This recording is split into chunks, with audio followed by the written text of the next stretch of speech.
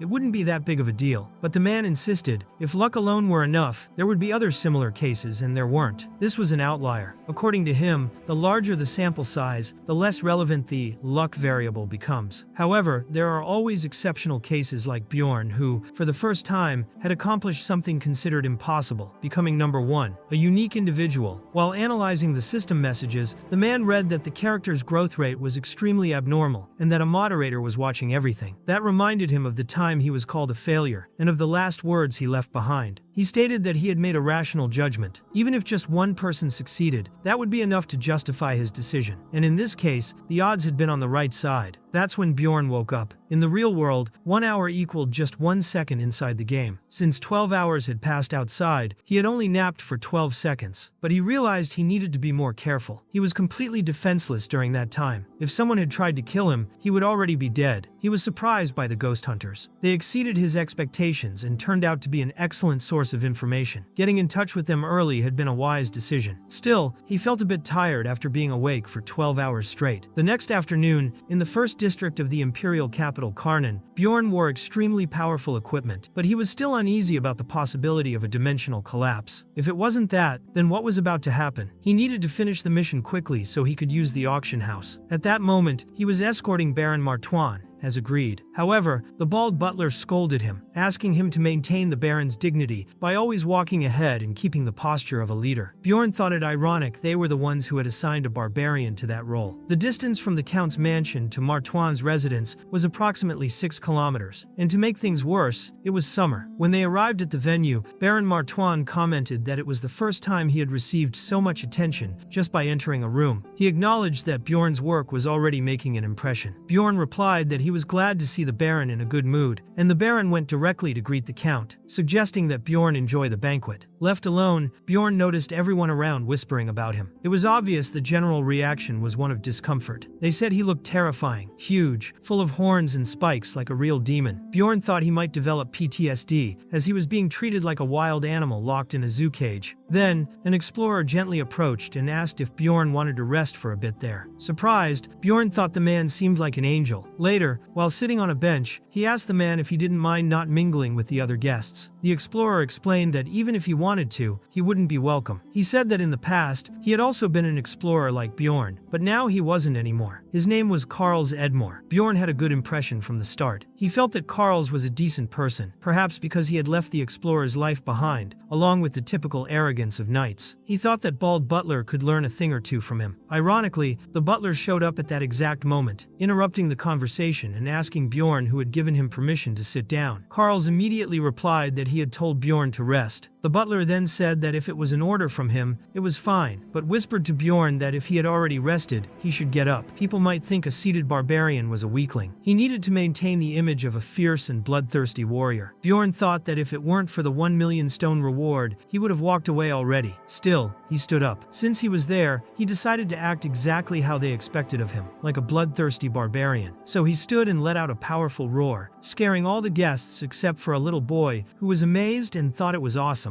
The butler asked what Bjorn was doing. Bjorn said he just felt comfortable. Then he walked to the table and grabbed meat with his bare hands, eating like a starving animal. The guest commented that such behavior was typical of a barbarian. He couldn't even control himself. Despite everything, the butler himself started to find it amusing. Now everyone was talking about the barbarian Bjorn. That's when Bjorn approached him and said, with a dark smile, that he felt like crushing his skull. The butler nervously laughed, saying the joke was going too far. But Bjorn stared at him and asked if it looked like a joke. At that moment, the butler remembered the crazy things this same barbarian had done in the guild. Somewhat frightened, he said he had a commitment and confirmed that Bjorn could rest. Karls then commented, surprised, that he didn't know Bjorn could make such a threatening face. He asked if Bjorn's teeth were real. Bjorn replied yes, he had once chewed a bear. His teeth were as tough as iron. From that moment on, the banquet started to become fun for him. He indulged with intensity, like a true barbarian. Some curious nobles approached to chat. Some young women asked to touch his arm, fascinated by his massive and firm muscles. An elderly man asked him to roar, but instead of just roaring, Bjorn surprised everyone by performing something like a powerful opera with his deep voice. An old couple was moved by the sound. They said they could imagine spring in full bloom. It was so beautiful it felt like he worked as a mascot for some theme park. However, not everyone was pleased. A group of knights started making jokes, saying the little Vulcan looked more like a little clown. Bjorn noticed they were just apprentice knights. Then, Baron Martwan appeared and apologized for interrupting the fun. He said he needed to take the barbarian with him. Bjorn followed him, and together they met other nobles in the banquet hall. The nobles, upon seeing Bjorn, were clearly impressed by his presence. He explained that Baron Martwan had helped him in a time of need, and that's why he chose to protect him in return. One of the nobles confessed to being envious. The Baron simply replied that there was no need. He had told Bjorn many times that he didn't need to repay anything. Bjorn then thought it was time to stick to the script. He declared that a warrior never forgets the goodwill offered to him. That phrase marked the moment. They went on to have around 13 similar conversations with other nobles, and Bjorn's fame continued to grow rapidly. The truth was that fewer than 15 nobles were present at that event, and Bjorn ended up introducing himself to all of them. Normally, he would have had to accumulate a great deal of fame to access that kind of environment, but that day, due to the circumstances, it happened naturally. At the end of the introductions, he was asked to demonstrate some of his skills. He crushed a steel bar in front of everyone. That's when a knight he already knew appeared. It was Captain Paul Krovitz of the Order of Leetless. He remembered Bjorn well, but wondered why someone like him was doing side jobs like corpse retrieval. Before leaving, Paul Krovitz asked Bjorn to visit the Order of Leetless someday if he ever needed allies. He said that, as he had stated before, the Order would never forget what Bjorn had done for them. Baron Martwan, curious, asked what he meant by that. Later, at the end of that conversation, Paul calmly explained that everything had happened exactly as he described, and that the Order deeply valued the bond created with Bjorn Jantel. The Baron was even more surprised and said that Bjorn was better than he had imagined. That statement only boosted the barbarian's fame even more. Soon after, the Count of Ferdehilt appeared, and Baron Martwan informed Bjorn that they needed to meet him. He said the Count truly wished to see him. Bjorn, on the other hand, had a bad feeling. Still, he went. The Count said he was eager to meet him. Bjorn thought the whole thing was a bit strange. Even though he had recently gained some fame, he doubted it was enough to attract the attention of a Count. Not even during his time in the game had he ever experienced such a high-level event. The Count began by praising Bjorn, saying he shouldn't be called Little Valken, but rather Great Valken. That kind of attention started to make Bjorn nervous. The Count then mentioned that he had an interesting idea. Soon there would be a sparring event between apprentice knights, and he suggested that Bjorn participate. At that moment, a sudden quest appeared. Bjorn panicked. He knew something wasn't right. When he went to the knights, all he could hear were whispers and murmurs. They said he was nothing more than a low-level floor explorer. Still, just participating in that fight would guarantee a reward of 2 million magic stones, which was tempting. But the true reward was the Garpa's necklace, number 777, a rare artifact that, when combined with a magic crystal, melted and formed a completely new magical substance. This necklace could only be obtained through breaches located on the 5th floor, making it extremely hard to find. It had properties similar to the frozen spirit ring, highly unique, but since it had no immediate practical use, it was treated as a worthless item. What few knew was that it hid a special event. Bjorn reflected. He knew he needed to prioritize his safety, but thought, screw it. If he started avoiding challenges out of fear of an uncertain future, the only end awaiting him would be obliteration. He'd be lying if he said he wasn't nervous, but he understood that he had to face his fears to move forward. Baron Martwan was direct with him. He didn't want Bjorn to win the fight, but he couldn't lose too quickly either, or it would damage his image. Bjorn replied that he only needed 10 seconds enough time to crush most opponents' skulls. The Baron, excited, said that if Bjorn won, he'd give him another 1 million stones as a bonus. Bjorn thought the man was practically an angel of light. He felt a new wave of motivation. While the Baron stepped away for a moment, some knights approached to provoke him. One said he'd be dead in 10 seconds and called him the party clown. Another said that if they faced off, he'd slit his throat. When the third showed up, Bjorn lost his patience. He asked if they were out of their minds for coming together like a pack of cowardly rats. He said not even a newborn warrior would make such a foolish mistake. He accused the knights of ganging up on a mere participant just to try to intimidate him with numbers. It was clear something was wrong with their heads. The nobles nearby began to watch them, whispering and giving them disapproving looks. The knights stormed off in anger. Bjorn, on the other hand, declared that next time, he'd fix each one of their heads. The tournament draw determined that his first opponent would be precisely one of the most irritating among the provocative knights, one of the so-called Three Musketeers. The knight formally introduced himself as Sylvania, Sword of the Baron of Hessen, and swore on his pride. But Bjorn only roared in response, unleashing a barbaric howl that made the entire crowd erupt. When the fight began, Sylvania launched several direct thrusts at Bjorn's chest, but he deflected them all with a single strike. Even so, he acknowledged that Sylvania was not a weak opponent. At least he wouldn't be if they were on equal footing. Bjorn activated the Savage Explosion skill, which drastically increased his physical attributes and threat level. This skill, though theoretically ineffective against humans, amplified fear in the insecure and fueled the fighting spirit of the brave. In Sylvania's case, the result was clear. He was the type who grew more determined. Bjorn noticed he was without a shield. Not ideal, but he made do. He blocked the attack with his bare arm and then threw his acidic blood directly into his opponent's face. Taking advantage of the shock, he grabbed Sylvania by the neck and asked, looking into his eyes, if he remembered what he had promised. Next time, Bjorn had promised he would help the knight with his head problem. According to him, if the problem is in the head, just get rid of it. After the punch he delivered, the knight was taken to the medical tent. Later, Bjorn asked if Sylvania had died. The priestess replied no, but commented that he should have gone easier. Bjorn explained that he didn't think Sylvania was that weak. He was a knight, after all. He said he had only used his fist, not even the axe, since he just wanted a knockout. However, the priestess explained that the blow was so strong it caused cerebral fluid to leak. Still, Bjorn argued that if he was alive, then it still counted as a knockout. When Sylvania finally woke up, he seemed to believe he was still heading to the duels. He was confused and didn't know what had happened. The priestess explained that he had lost his memory, likely as a side effect of the recent healing, but that it might return over time. Bjorn then approached, curious, and asked if he truly didn't remember anything. Sylvania replied no, and found it uncomfortable that Bjorn was standing so close. Bjorn, in turn, thought the knight didn't seem to be lying. He then said he would leave immediately if Sylvania did one thing for him. Nothing major, just repeat everything he had said before. As soon as he did, the knight seemed to regain his memory, and Bjorn encouraged him to go on, saying that now that he remembered, he might as well finish what he started. The knight then apologized repeatedly, saying he was wrong and begging for mercy. Bjorn, satisfied, commented that the knight's mental illness had been cured. He had solved a problem not even a priest could fix. He joked that they could call him Therapist Bjorn. Later, Baron Albatross came looking for him. Bjorn said he was checking on the knight's condition. The Baron was surprised, since Bjorn had nearly massacred the guy. Bjorn explained that if it had been inside the labyrinth, he would have used the axe. He also said he hadn't expected the knight to be that weak. The Baron replied that it wasn't Bjorn's fault, it was the knight's, for not training hard enough. Bjorn then asked if everything was okay with the Baron. Baron Albatross assured him it was, that this was part of the process. He said that if someone died there, he'd take care of it, and the important thing was for Bjorn to focus on winning. The more savage he was, the more pleased the Count would be. Bjorn agreed, saying it was time to crush some skulls. In the next match, he faced the second of the so-called 3 idiotic musketeers with mental issues. The knight, Cortain, complained, saying Bjorn had no shame for leaving someone in that condition, and warned that this match wouldn't be as easy as the last, but Bjorn ignored him and charged straight in with his axe. A single clean blow to the head ended the fight in just 3 seconds. The crowd erupted in celebration, shouting Knight Slayer. Meanwhile, Bjorn wondered if people really enjoyed watching someone's head get crushed. Either way, his fame only continued to grow. In the third round, he showcased a technique called Spine Splitter, literally breaking the opponent's spine with a knee strike. Unfortunately, the third musketeer wasn't his opponent if he had been. Bjorn could have offered him some physical therapy as well. The third knight was so terrified that he ended up becoming a devout follower of the church. Afterwards, Albatross praised Bjorn, saying he was incredible, and asked where he had learned that technique. Bjorn thought to himself that he saw it in a cartoon, but simply replied that he would rest a bit before the next fight. There was only one knight left, one personally trained by Count Ferdehilt. He introduced himself as Sir Albatross, and Bjorn had already observed him in earlier matches. He knew the man had the essence of the giant, golem warrior, and the cyclops, a classic combination focused on brute strength. He also knew the Count liked to show off, and Albatross asked where Bjorn's gear was. Bjorn said he felt uncomfortable wearing it. Albatross understood, saying he also found it hard to fight with all that stuff, but was relieved to see that Bjorn was taking the match seriously. When the fight began, Albatross didn't attack right away, and Bjorn realized he was preparing something. Good thing he had saved his final move for this moment. Bjorn then activated both Savage Explosion and Gigantification, massively increasing his size and becoming even more threatening. He was enormous. Albatross panicked and, instead of fighting, ran off the battlefield calling for help. Bjorn then deactivated his Gigantification, and the judge declared that the opponent had abandoned the match. Albatross tried to justify himself, saying he didn't want to do that, but the Count interrupted, saying it was enough, and asking how far he intended to tarnish his reputation.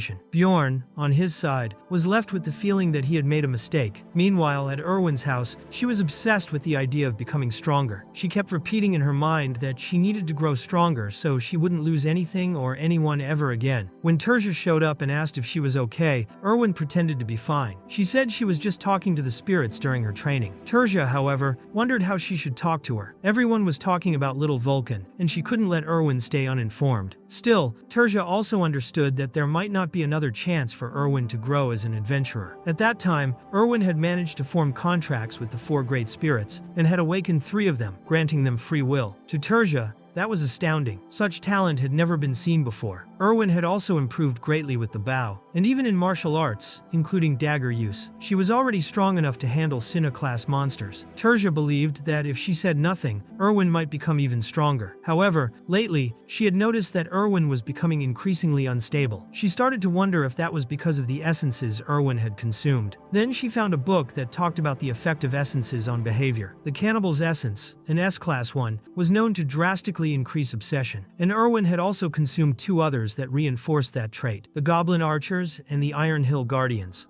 Together, these 3 essences were dangerously strengthening the obsession attribute, now manifesting as an obsession with power. Tertia thought that maybe it would be better to replace at least one of the essences so that Erwin wouldn't remain in that state. Now that she knew the cause of the problem, she believed she could handle the rest. However, as she lay down to sleep, Tertia remembered something disturbing. If Erwin found out he was still alive before she could resolve the issue with the essences, there was no telling what might happen. That left her uneasy. Meanwhile, Bjorn finally returned around 2 in the morning. When he organized all the items he had obtained, he realized he had accumulated a total of 4.3 million magic stones. That was a huge amount of money. After everything he had done, it was only natural that the Baron was satisfied with him. But on the other hand, it seemed they had seriously irritated Count Ferdehilt. When the night tournament came to an end, the Count himself approached Bjorn to congratulate him. He also said that he would call on him again when he was more prepared, and advised him to ignore any invitations from other nobles until then. Bjorn thought that refusing might cause trouble, so he immediately agreed. After all, he might be dumb, but not that dumb. He also remarked that he hadn't expected to get that necklace so soon, an item nearly impossible to obtain. He wondered just how much luck he had accumulated up to that point. He figured that from now on, so much misfortune would follow that he'd have to be careful even just to breathe. The next morning, what the Count had said proved true. Bjorn received several letters from nobles, all essentially asking the same thing, that he attend banquets, with the promise of rewards. Just by doing that, he could be set for life, but if he accepted, he'd end up angering the Count, so he decided to reject all of them. He knew he couldn't just ignore the letters, so he handwrote a refusal for each one. He thought that people like this, who get mad over any minor inconvenience, are the scariest type. The Count's intentions had been strange from the start. Why would a Count take interest in a barbarian? Bjorn decided he would ask questions about the Count next time he went to the forum. On second thought, he realized that this month would also mark Alua's farewell. When he arrived, he asked her who would be helping with the research this time. Alua gave a vague answer, and then Dion himself appeared, saying it had been a while since they'd last met. Bjorn said he would help Alua with the elders, not the literal elders. Alua commented that he had been quite persistent. Dion explained that he wasn't going to ask anything difficult. He just wanted to test a magical tool he had created, supposedly capable of detecting the soul of an evil spirit. Bjorn immediately grew concerned, imagining the worst-case scenario. If the old man really suspected he was an evil spirit, then the one who would react to the tool wouldn't be the spirit, it would be him. He asked if that thing was really safe. Dion, in turn, asked if he didn't trust him. He said he was the director of Altemian, and accused Bjorn of underestimating him. Either way, Alua declared that she would prove the tool was safe. Bjorn reflected that the chances of her siding with her master were high, and that he couldn't trust either of them. The mere fact that they were so eager to prove the tool was safe meant they weren't fully confident in it themselves. In other words, a magical tool like that probably didn't even exist. A magical tool like that had never existed in thousands of years. If it were real, they would have already made Bjorn sit in front of it, without asking or warning him. So, it could only be a trap. Still, he decided he just needed to stay calm and not make any mistakes. Daeon insisted it wouldn't be dangerous, and that it would be quick. He asked if Bjorn wouldn't accept. Bjorn, still suspicious, asked how could he not accept it if it was supposedly safe. Dion confirmed it was. So Bjorn, pretending to be casual, agreed and said he just wanted to get it over with quickly. Later,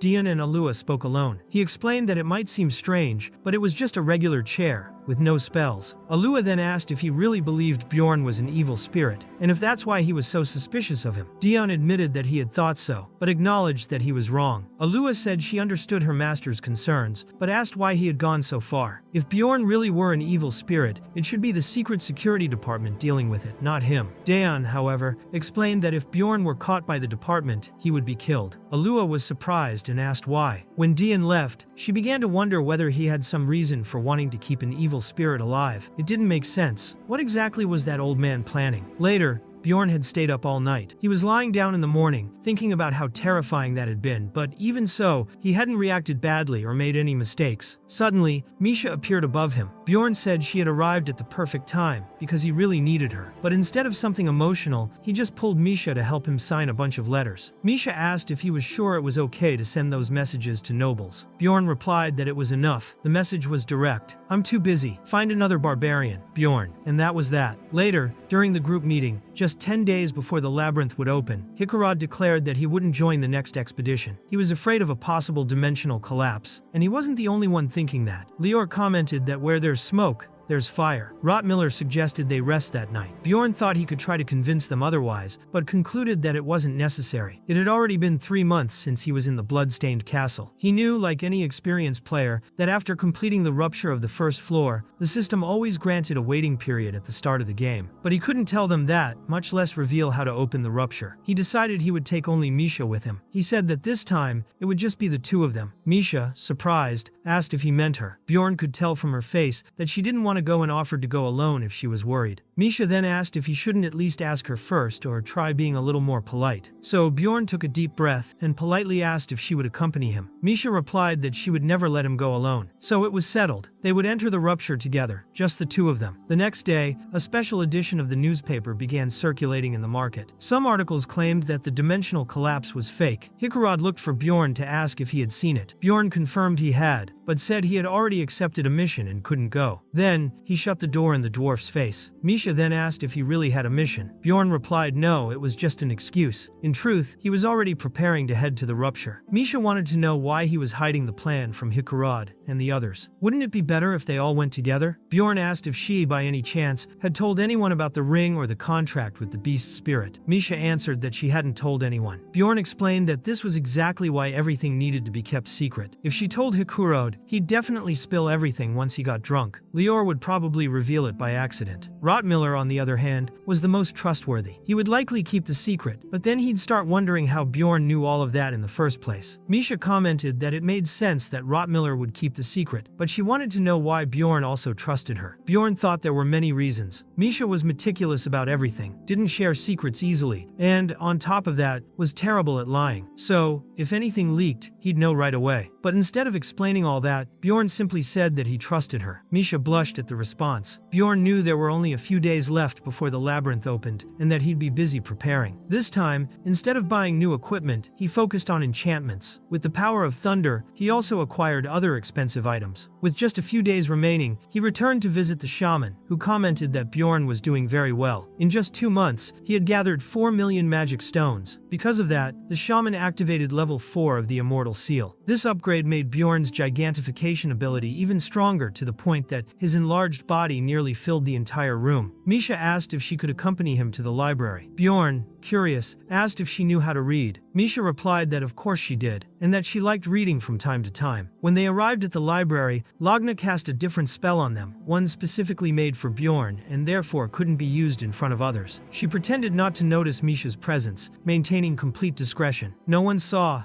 No one knew a thing. With 5 days left, Bjorn went back to help Alua, and as thanks, she gave him a pass to enter the magic tower. She knew he was a magnet for trouble and for bad luck. Finally, the day of the labyrinth opening arrived. New barbarians, fresh from the coming-of-age ceremony, showed up to thank Bjorn for his advice. He felt proud of the boys, thinking they were very polite. Hikarad commented that they must have had a good mentor like him. Bjorn replied that he had simply shown them the path they should follow, but left an important warning. They shouldn't trust anyone who acted too friendly. Hikarad replied that that he didn't seem like a fool after all. He wasn't born yesterday. But Bjorn thought to himself that, actually, Hikura did seem a bit foolish. Even so, he still trusted Rottmiller. When the others said they were heading into the labyrinth, Bjorn and Misha said they'd wait a bit, claiming they were expecting a client. Half an hour later, Misha asked if they weren't going in. Bjorn replied that they needed to wait. He was using his favorite trick, entering at the last moment, opening the portal to the second floor, and gaining 2 bonus experience points that way. Misha asked if it was really possible to use the stable dimension phenomenon like that. Bjorn admitted he didn't know how to explain it, he just used it. Misha said she felt a bit bad for Rottmiller. She figured he'd see this kind of shortcut as devaluing all of his hard work. It was the same feeling she had when using the ring. Bjorn agreed that could be true. If Rottmiller knew about that trick, he would probably think all his effort had been for nothing. After all, his dream was to open a portal with his own hands, through dedication and effort. He took his role as an explorer very seriously. However, Bjorn and Misha ended up in one of the worst possible places, the Stone Desert. Since it was a place Bjorn wanted to visit anyway, they returned to the first floor and headed east. 3 hours later, they were fighting a group of gnomes. Misha said that killing gnomes wasn't the problem. The hardest part was collecting the crystals. Bjorn thought that, if Lior were there, everything would be much easier. At that moment, Misha noticed another group approaching. Bjorn concluded that, since they had arrived so quickly, they were probably trying a speedrun. The adventurers ran past them. Misha noticed that their gear was very good, and asked if they could also open portals like that. Bjorn replied yes, that there was no reason to be surprised. One day, they'd be at that level too. Misha said he was very ambitious. Bjorn asked if that was supposed to be an insult. Misha laughed and said, of course, not calling him a barbarian was like saying he was stylish and really cool. Bjorn got a little embarrassed and thought Misha could be a bit too blunt sometimes. 19 hours had already passed since the labyrinth opened, and once again, people were starting to pay a little too much attention to him and Misha, impressed by their equipment and presence. Bjorn even laughed, remembering the old days. He thought about everything he had been through before meeting Erwin, and then he wondered how she was doing. He knew she had a rich sister, so she was probably doing fine, but still, the curiosity hit hard. Bjorn was thinking that maybe it was a good idea to pay her a little visit when he noticed a man staring at him persistently. He could clearly feel the envy and greed in that look. It bothered him, and he approached, asking if the man had something to say or why he was staring so much. Misha, nearby, noticed the situation and asked why the man was acting like that, asking him to stop. At that moment, Bjorn thought they looked almost like a couple, but this was serious. The man's expression was really irritating him. Out of patience, Bjorn asked for his name. The man answered that his name was Hanst Ivan, but now he went by HS Tan. Bjorn, confused, asked if his given name wasn't Hans, and the man confirmed, saying he thought it was too common, so he changed it. Bjorn then warned him that from that moment on, he was forbidden from using his original name. He was to be known only as Hanst Ivan. Soon after, a tremor shook the labyrinth. Bjorn instantly recognized what it meant. A rift was about to open. Normally, this kind of phenomenon takes about 3 days to form naturally, but it was still the first day. That could only mean one thing. Someone had forced the rift open exactly the method Bjorn had intended to use. Maybe it had been a player, or perhaps a very intelligent person from that world. As they ran toward the rift, Bjorn realized there wasn't enough time for both of them to enter together. So, without hesitation, he picked Misha up in his arms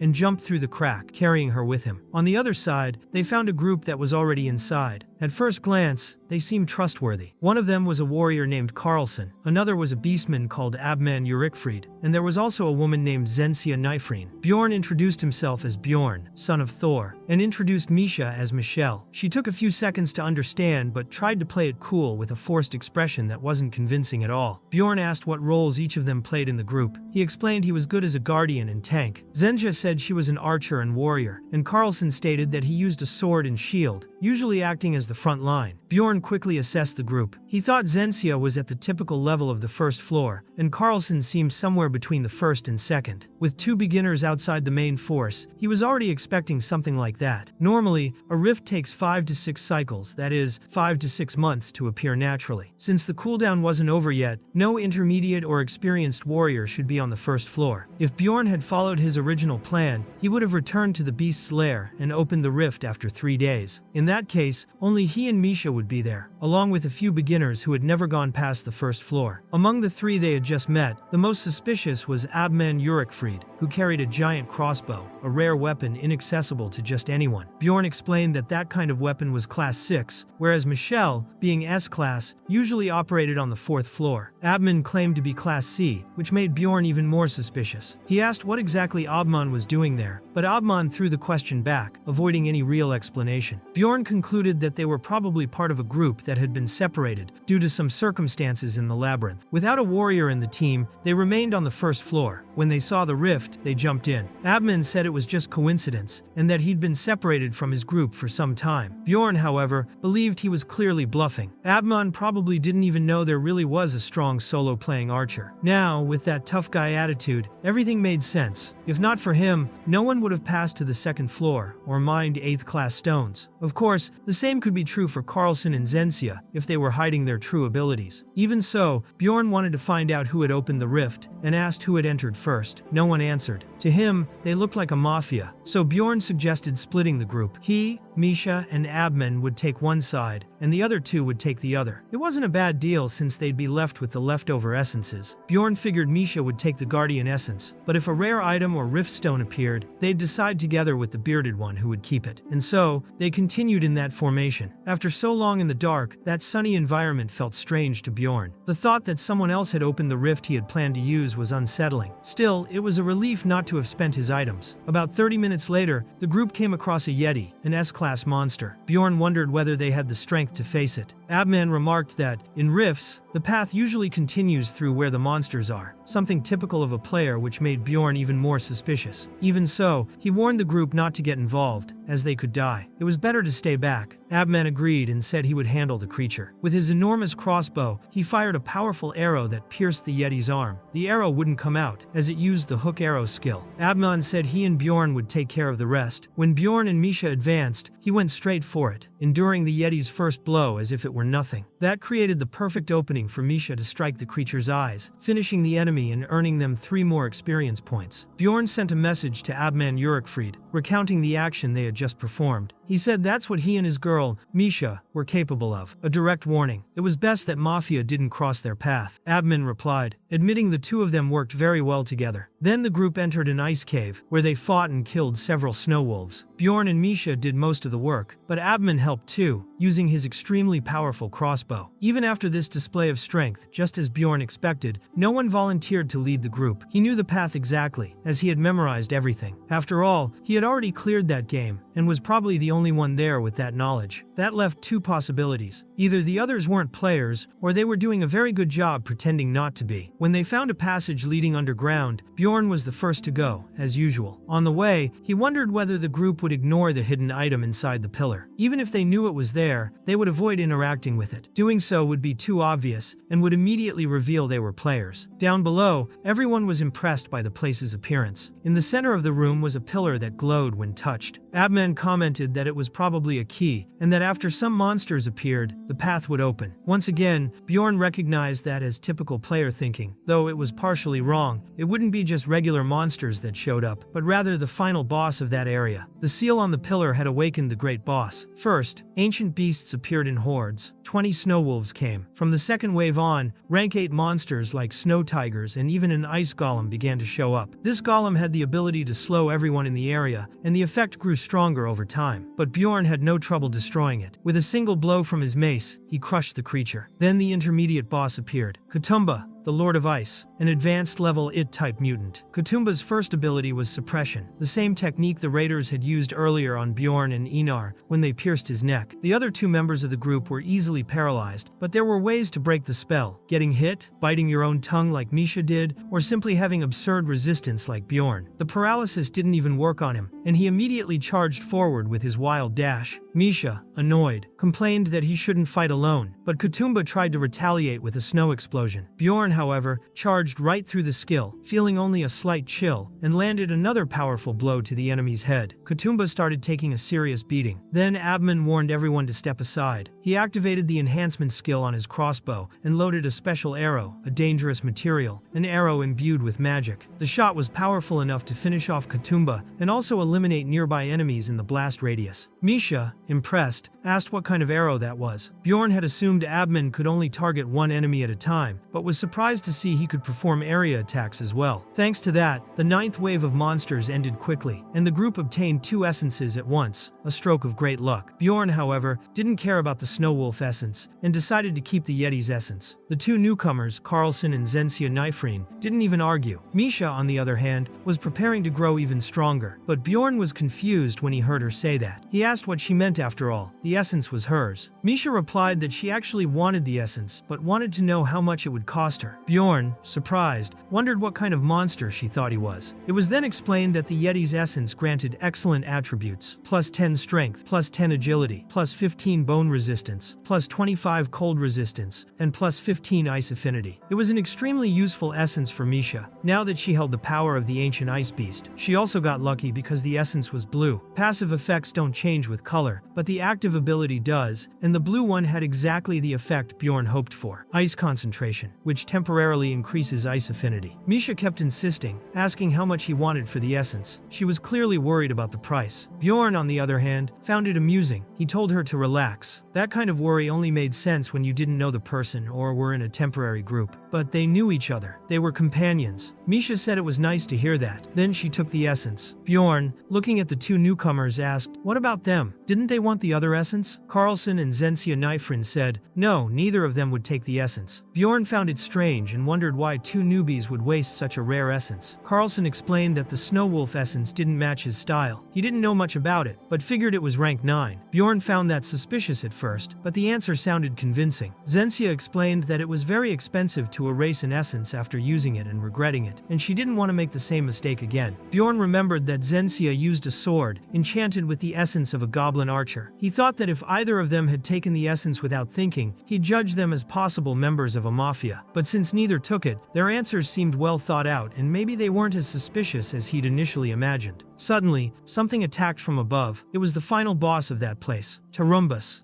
the Tyrant, a monster who flew into a rage and activated the frozen destruction skill to wipe out the intruders. Bjorn knew exactly what that meant. They wouldn't face Tarumbus yet. The third chapter was beginning. They had entered a special zone called the Ice Cave. After falling into the frozen water, everyone received a hypothermia status, which drastically reduced agility and caused all ice-based damage to be doubled. To get back up, Bjorn had to ditch part of his equipment. As he swam, he cursed that damn reality update. In the game, you would just wait for the loading screen, and the third chapter would begin outside the water. But in this reality, he had to climb everything by force, suffered in the cold, nearly drowned 3 times, and reached the top completely sore. He finally understood why. In the game, you started the third chapter with reduced HP. Shortly after, Misha appeared, soaking wet, asking if he was okay. Later, everyone gathered around a makeshift campfire. The two rookies were shivering from the cold. They had all left their clothes to dry and wrapped themselves in towels to warm up. Abman Urikfried commented that the area felt like a special region, similar to the Witch's Forest. Misha, on the other hand, wasn't feeling so cold. She had natural ice resistance, which increased even more after consuming the Yeti's essence. Bjorn was also doing fine, despite the discomfort. Misha suggested he hug her, saying it would warm him up. Bjorn, surprised, mentally asked himself what was going on. Even Abman started whistling to break the tension. They decided that the area was safe and made camp there. However, Bjorn couldn't sleep peacefully, surrounded by people he still didn't trust. He and Misha moved a bit away and made a separate fire. Misha said he could sleep first, but Bjorn wanted to talk to her before that. He asked if any of the three seemed suspicious. She whispered something no one else heard, and Bjorn said she had done a great job. Maybe that guy really was the culprit. 6 hours later, they followed the main route. They fought some monsters along the way, mostly rank 8. The difficulty of this place was higher than the Bloodstained Castle, which featured rank 7 knights. That was due to the hypothermia effect, which made ice attacks twice as dangerous. 4 hours later, they encountered 3 frozen orcs. Abman noted that the one in the middle was likely an ice orc, due to his white skin. Zensia asked if they should fight them too. Abman replied that they were probably there for a reason, and sure enough, the 3 orcs broke free from the ice. Bjorn asked everyone to stay calm and told them to get into formation. He thought this would make it easier to protect Misha. He was still pondering the true objective of the Mafia. Maybe they were just explorers trying to complete the rift, but he preferred to be ready for any possibility. Bjorn easily blocked the hammer strike from the first orc, but intentionally held back part of his strength. Meanwhile, the other 2 members of the group were facing the axe-wielding orc. Abman,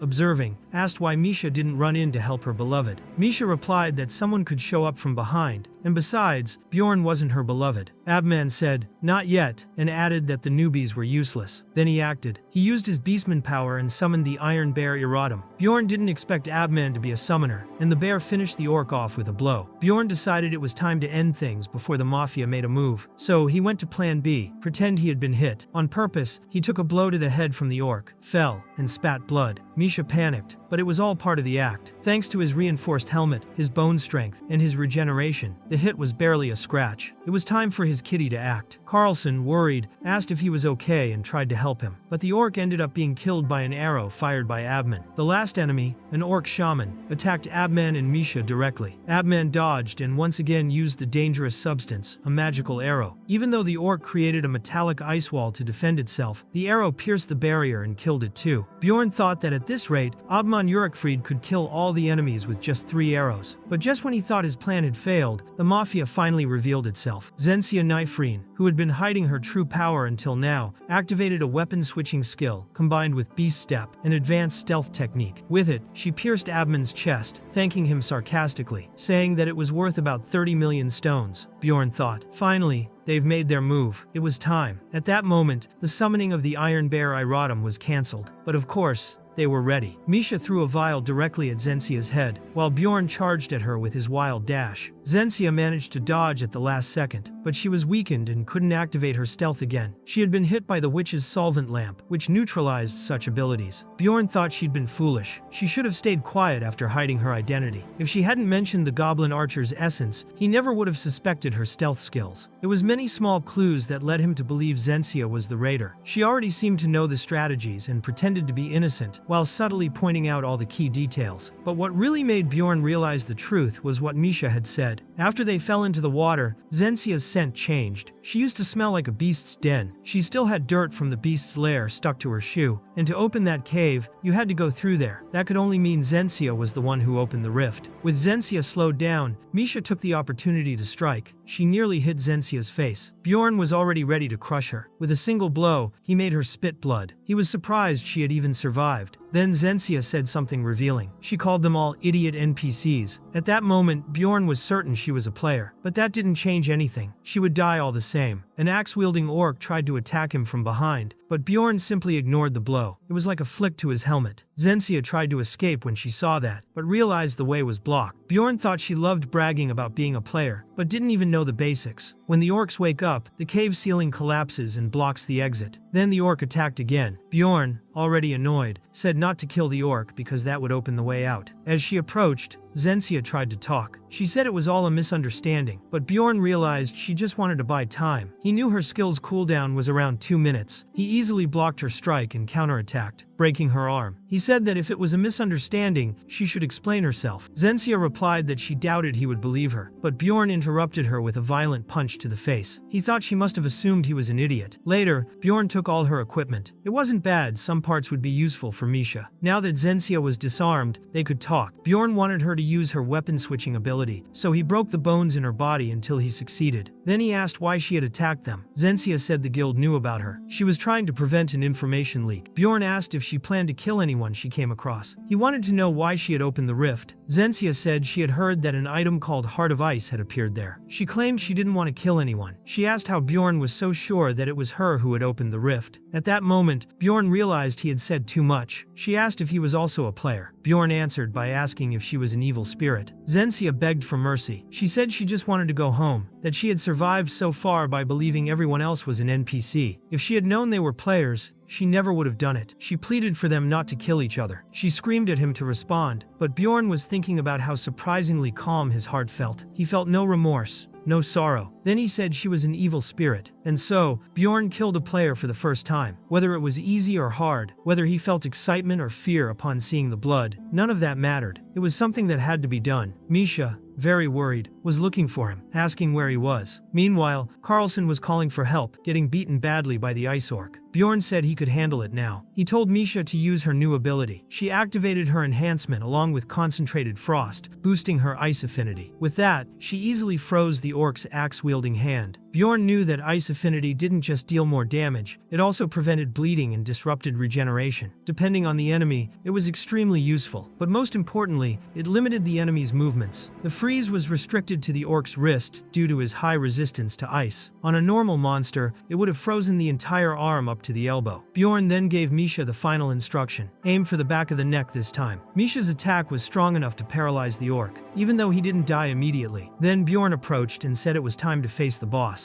The moment he finished off the orc, the tyrant Tarumbas burst through the ceiling in a brutal entrance. Bjorn knew that enemy well. It was an enlarged version of a regular lycanthrope, about 1.5 times bigger, with stats twice as high. It wielded an ice club that intensified hypothermia damage. Even so, Bjorn believed he could finish the fight in 10 seconds. He easily blocked the creature's attack and, with his bare hands, ingested a scroll along with a thunder herb. Electricity surged through his body and struck the tyrant with such force that it paralyzed him. Despite the physical resistance, Misha threw more thunder bombs, completely burning the monster. Bjorn knew the tyrant had a weakness to electric attacks. Within 3 seconds, it was already down. After that, the two of them beat it until it finally died. That reminded Bjorn of the times he used to beat up death demons alongside Einar. Those were good times. With the end of the battle, the tyrant dropped its essence. That was rare within a rift, but the chances increased in specific situations like that one. Misha hesitated for a moment, but Bjorn gently pushed her to grab the essence before it disappeared. She managed to capture the guardian lycanthrope's essence. When everything was over, Abman was still lying on the ground,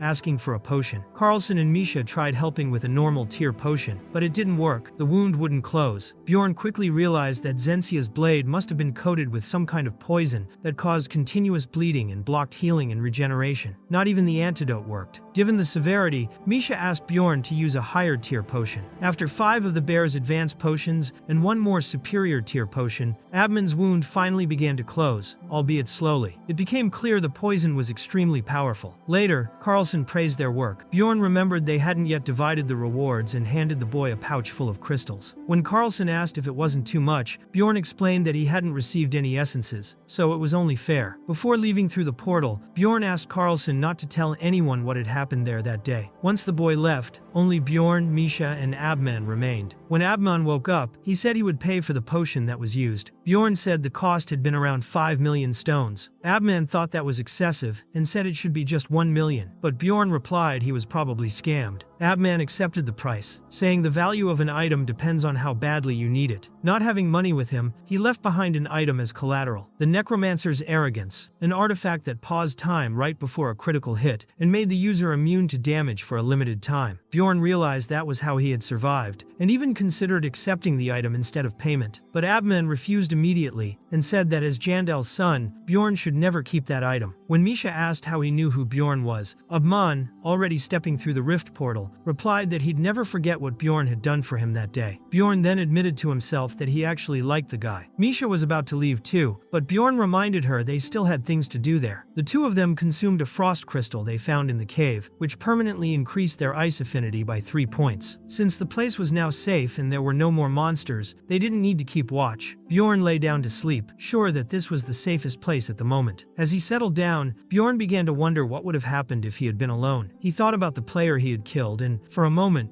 wished her eyes would open again. He felt disappointed in himself. Even after everything, he had been greedy. He thought he could immediately raise his spiritual seal to level 6, but upon seeing Abman lying there, he decided to help him. He poured potions over his wounds because he didn't want to let someone die, especially someone he might work with in the future. He then reflected on how things would have gone if Misha hadn't been with him, and when she asked what he was thinking about so deeply, Bjorn just called her to lie beside him, saying it was cold. Misha asked if he really wanted that, and so, under a starry sky, with the cold wind blowing and the warmth of the fire surrounding them, the two slept. They did nothing but rest, and this time, Bjorn actually slept. On the 3rd day, they returned to the crystal cave. Misha was testing her new equipment, the the ones she had taken from the dead woman. She praised the sword, saying it was excellent. Bjorn remarked that it must be a numbered item. When she said it was too expensive, she bowed to the barbarian in gratitude. He told her he hadn't yet decided whether he'd sell it or not, so she could use it for now. In truth, he thought he'd never take it away from her. He wondered why she seemed to think he'd have that kind of prejudice. Misha continued killing wolves effortlessly, as if they were nothing, even making skewers with their bodies. Then she asked when they would move on to the second floor. Bjorn said that before anything else, Misha needed to get used to the sword. After a few hours of training, she commented that she felt pretty well adapted already. Still, she asked more out of conscience if he wasn't just making her fight out of laziness. Bjorn asked if she was doubting him, but deep down he was proud. He hadn't expected them to obtain such a powerful guardian essence. The lycanthrope's essence was as good as that of a yeti. The penetration skill was essential for a swordsman, and the passive effect of the essence was also very effective. Over time, it would become even more useful, especially because it synergized well with concentrated frost from the yeti. It significantly increased damage from consecutive strikes and could eventually grant a skill that broke any crowd control effect. Bjorn recommended she use frozen destruction right after concentrated frost, since it would deal a lot of damage. From there, it was just a matter of charging into enemies. Even so, Misha was already so strong she could kill monsters with a single blow. Seeing that, Bjorn admitted there wasn't much else to do. He said they could test all of this on the second floor. Misha wanted to confirm whether he truly expected her to keep doing the same there. Bjorn answered no, but before he could continue, Misha finished the sentence for him, saying she already knew what he would say. The easiest path is always the slowest. Even so, she agreed to keep going, and Bjorn wondered why she was so excited. Was she just happy to have anticipated his words? Maybe she'd calm down if he just pretended to lose an argument. And that's how he ended up learning a new manipulation tactic used by Misha. Shortly after, the crystals around them turned red. Misha noticed right away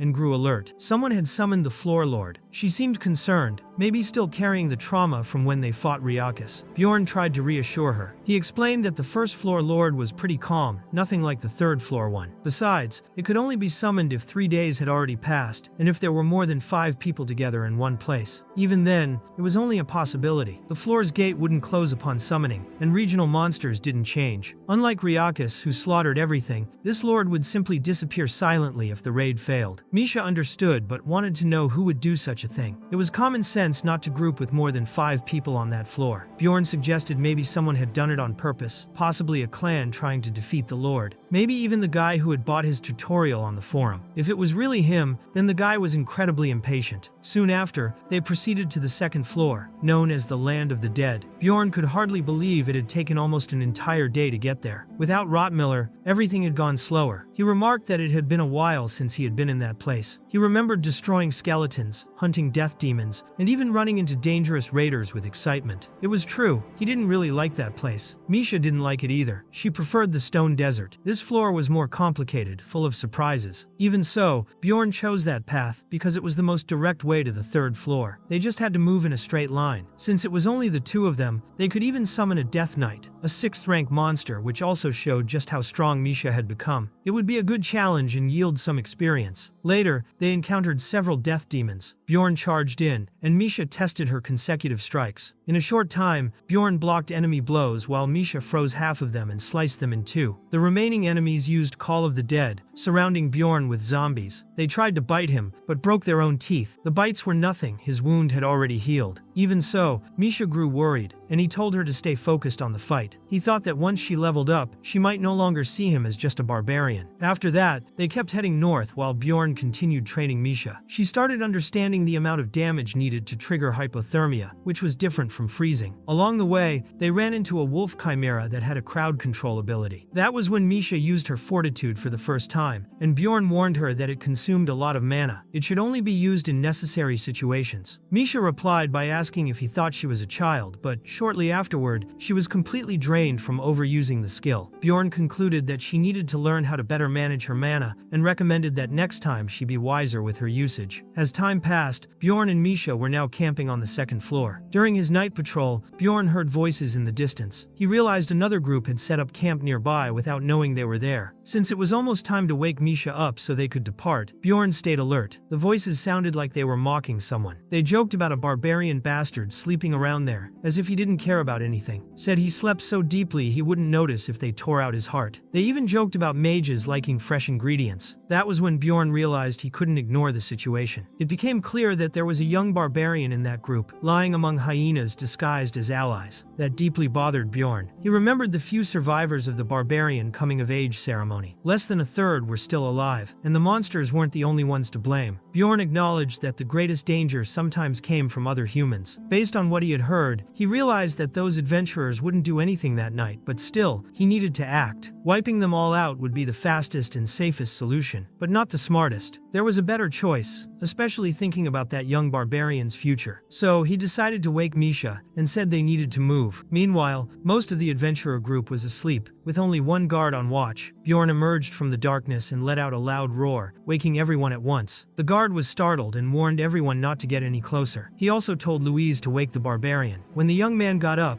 still sleepy, he thought they were under attack by monsters. Louise explained that they weren't monsters, they were explorers. The young man asked why he'd been woken up then, since he was sleeping so well. But Louise insisted, saying he had warned him before. Explorers could be just as dangerous as monsters. That's when the young barbarian noticed there was another of his kind present. Bjorn confirmed with a gesture, and the two exchanged the traditional barbarian greeting. The young man introduced himself as Karen, son of Tarson, and Bjorn replied in kind, saying he was son of Jandil. That caught the group's attention. Many wondered what the barbarians were planning. Misha, for her part, knew Bjorn was just putting on an act, but still chose to keep some distance. She felt a bit uneasy. Karen, one of the group members, ordered everyone to lower their weapons and remarked that Bjorn looked like a dangerous explorer. Bjorn agreed, keeping up the persona. When the watchman referred to him simply as Barbarian, he made a point to correct him. "I'm Bjorn, son of Jandil." When addressed by his first name, he corrected them again, saying they weren't close enough for that kind of familiarity. He insisted they call him only by his full name. That irritated the group, but Bjorn knew exactly what he was doing. One of the explorers tried to end the situation by suggesting that Bjorn, son of Jandil, and Misha should just move along. He said they were only resting, but Bjorn replied that was perfect. They were also looking for a place to rest. He proposed they share the camp as nighttime companions. He could tell his plan to provoke the group was working. A man with a hammer protested, saying it was normal to only camp with people you could trust. Bjorn countered, asking if they really thought it wise to waste a chance to rest more comfortably. He explained that if they were smart, they'd split the watch shifts. 4 people on guard, with 2 resting, would let everyone get more sleep. Karen thought it was a great idea, and admitted he'd never thought of it like that. The group started to realize it wasn't so absurd to have a conversation with barbarians. The same man with the hammer noticed Misha, and was surprised by her beauty. He asked her what she thought of the idea. Misha answered politely, saying she wasn't sure. She remarked that, since they had a barbarian in the group, maybe they weren't so bad. But inside, she just wanted to punch that guy in the face. She was only being polite out of manners. She also made up a story that Bjorn had lost his weapon, so he couldn't take the first watch. Bjorn played along and said a monster had taken it during a fight. Karen tried to cheer him up, saying he still had his fists, and another explorer added that things like that happened. In the end, the group accepted that they could all spend the night together at the same camp, albeit with some distrust. It was clear something was being plotted. The first ones to sleep that night were the 2 barbarians and Misha. Even so, Misha whispered a few words to Bjorn, asking if all of this was really necessary. But Bjorn firmly told her to stay quiet and promised that, after this, he'd do anything for her. On the other side, the other explorers started approaching with hostile intentions. Bjorn noticed the movement. He saw 2 of them sneaking in from the flanks and another getting close to Karen.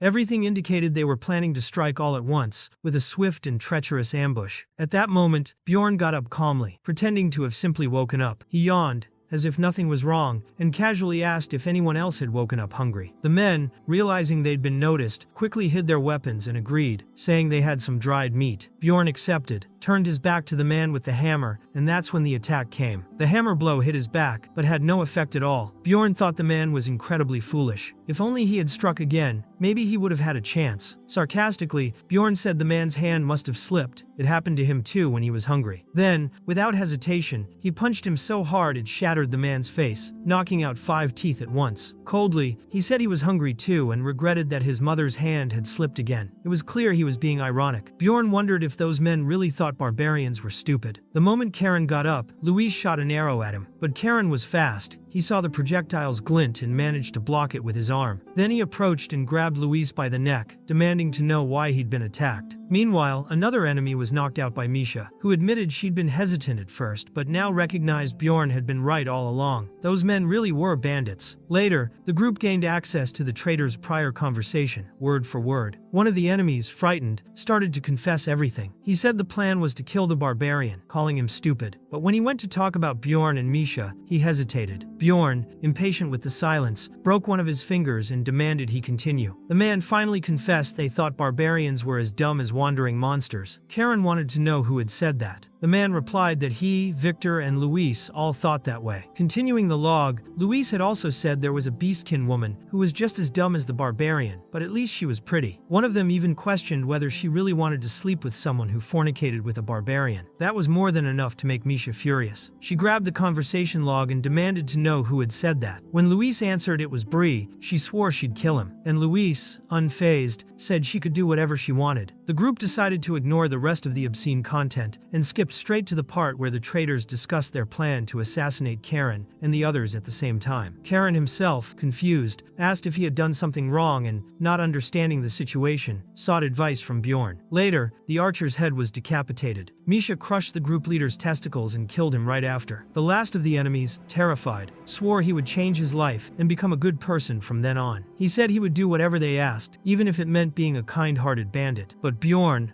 with a merciless gaze, snapped his neck. For people like that, there was no other answer. Afterwards, Karen treated himself with a potion, but deliberately left a visible scar. Among barbarians, scars are like medals, reminders of past mistakes and sources of strength. Bjorn told Karen he could take whatever equipment he wanted, since he had killed one of the traitors himself. Karen picked a few items, including a hammer, saying he would use it when the axe wasn't enough. Bjorn approved of the choice. For him, wielding two weapons was the true way of the barbarian. The group continued to accompany Karen to the first floor. When they reached the southern portal of the Crystal Cave, Badarn formally introduced himself as Little Valken. Karen was impressed. He said it was an honor to meet him, and that he would accept the equipment, sell it, and grow stronger. Bjorn emphasized not to forget that. The stronger he became, the easier it would be for younger warriors to survive. Karen agreed, saying he would do it for the sake of his own people. Bjorn knew that barbarians were currently among the weakest, but they also had tremendous potential. The problem was that, when isolated, they became easy targets and died too young. But if they united,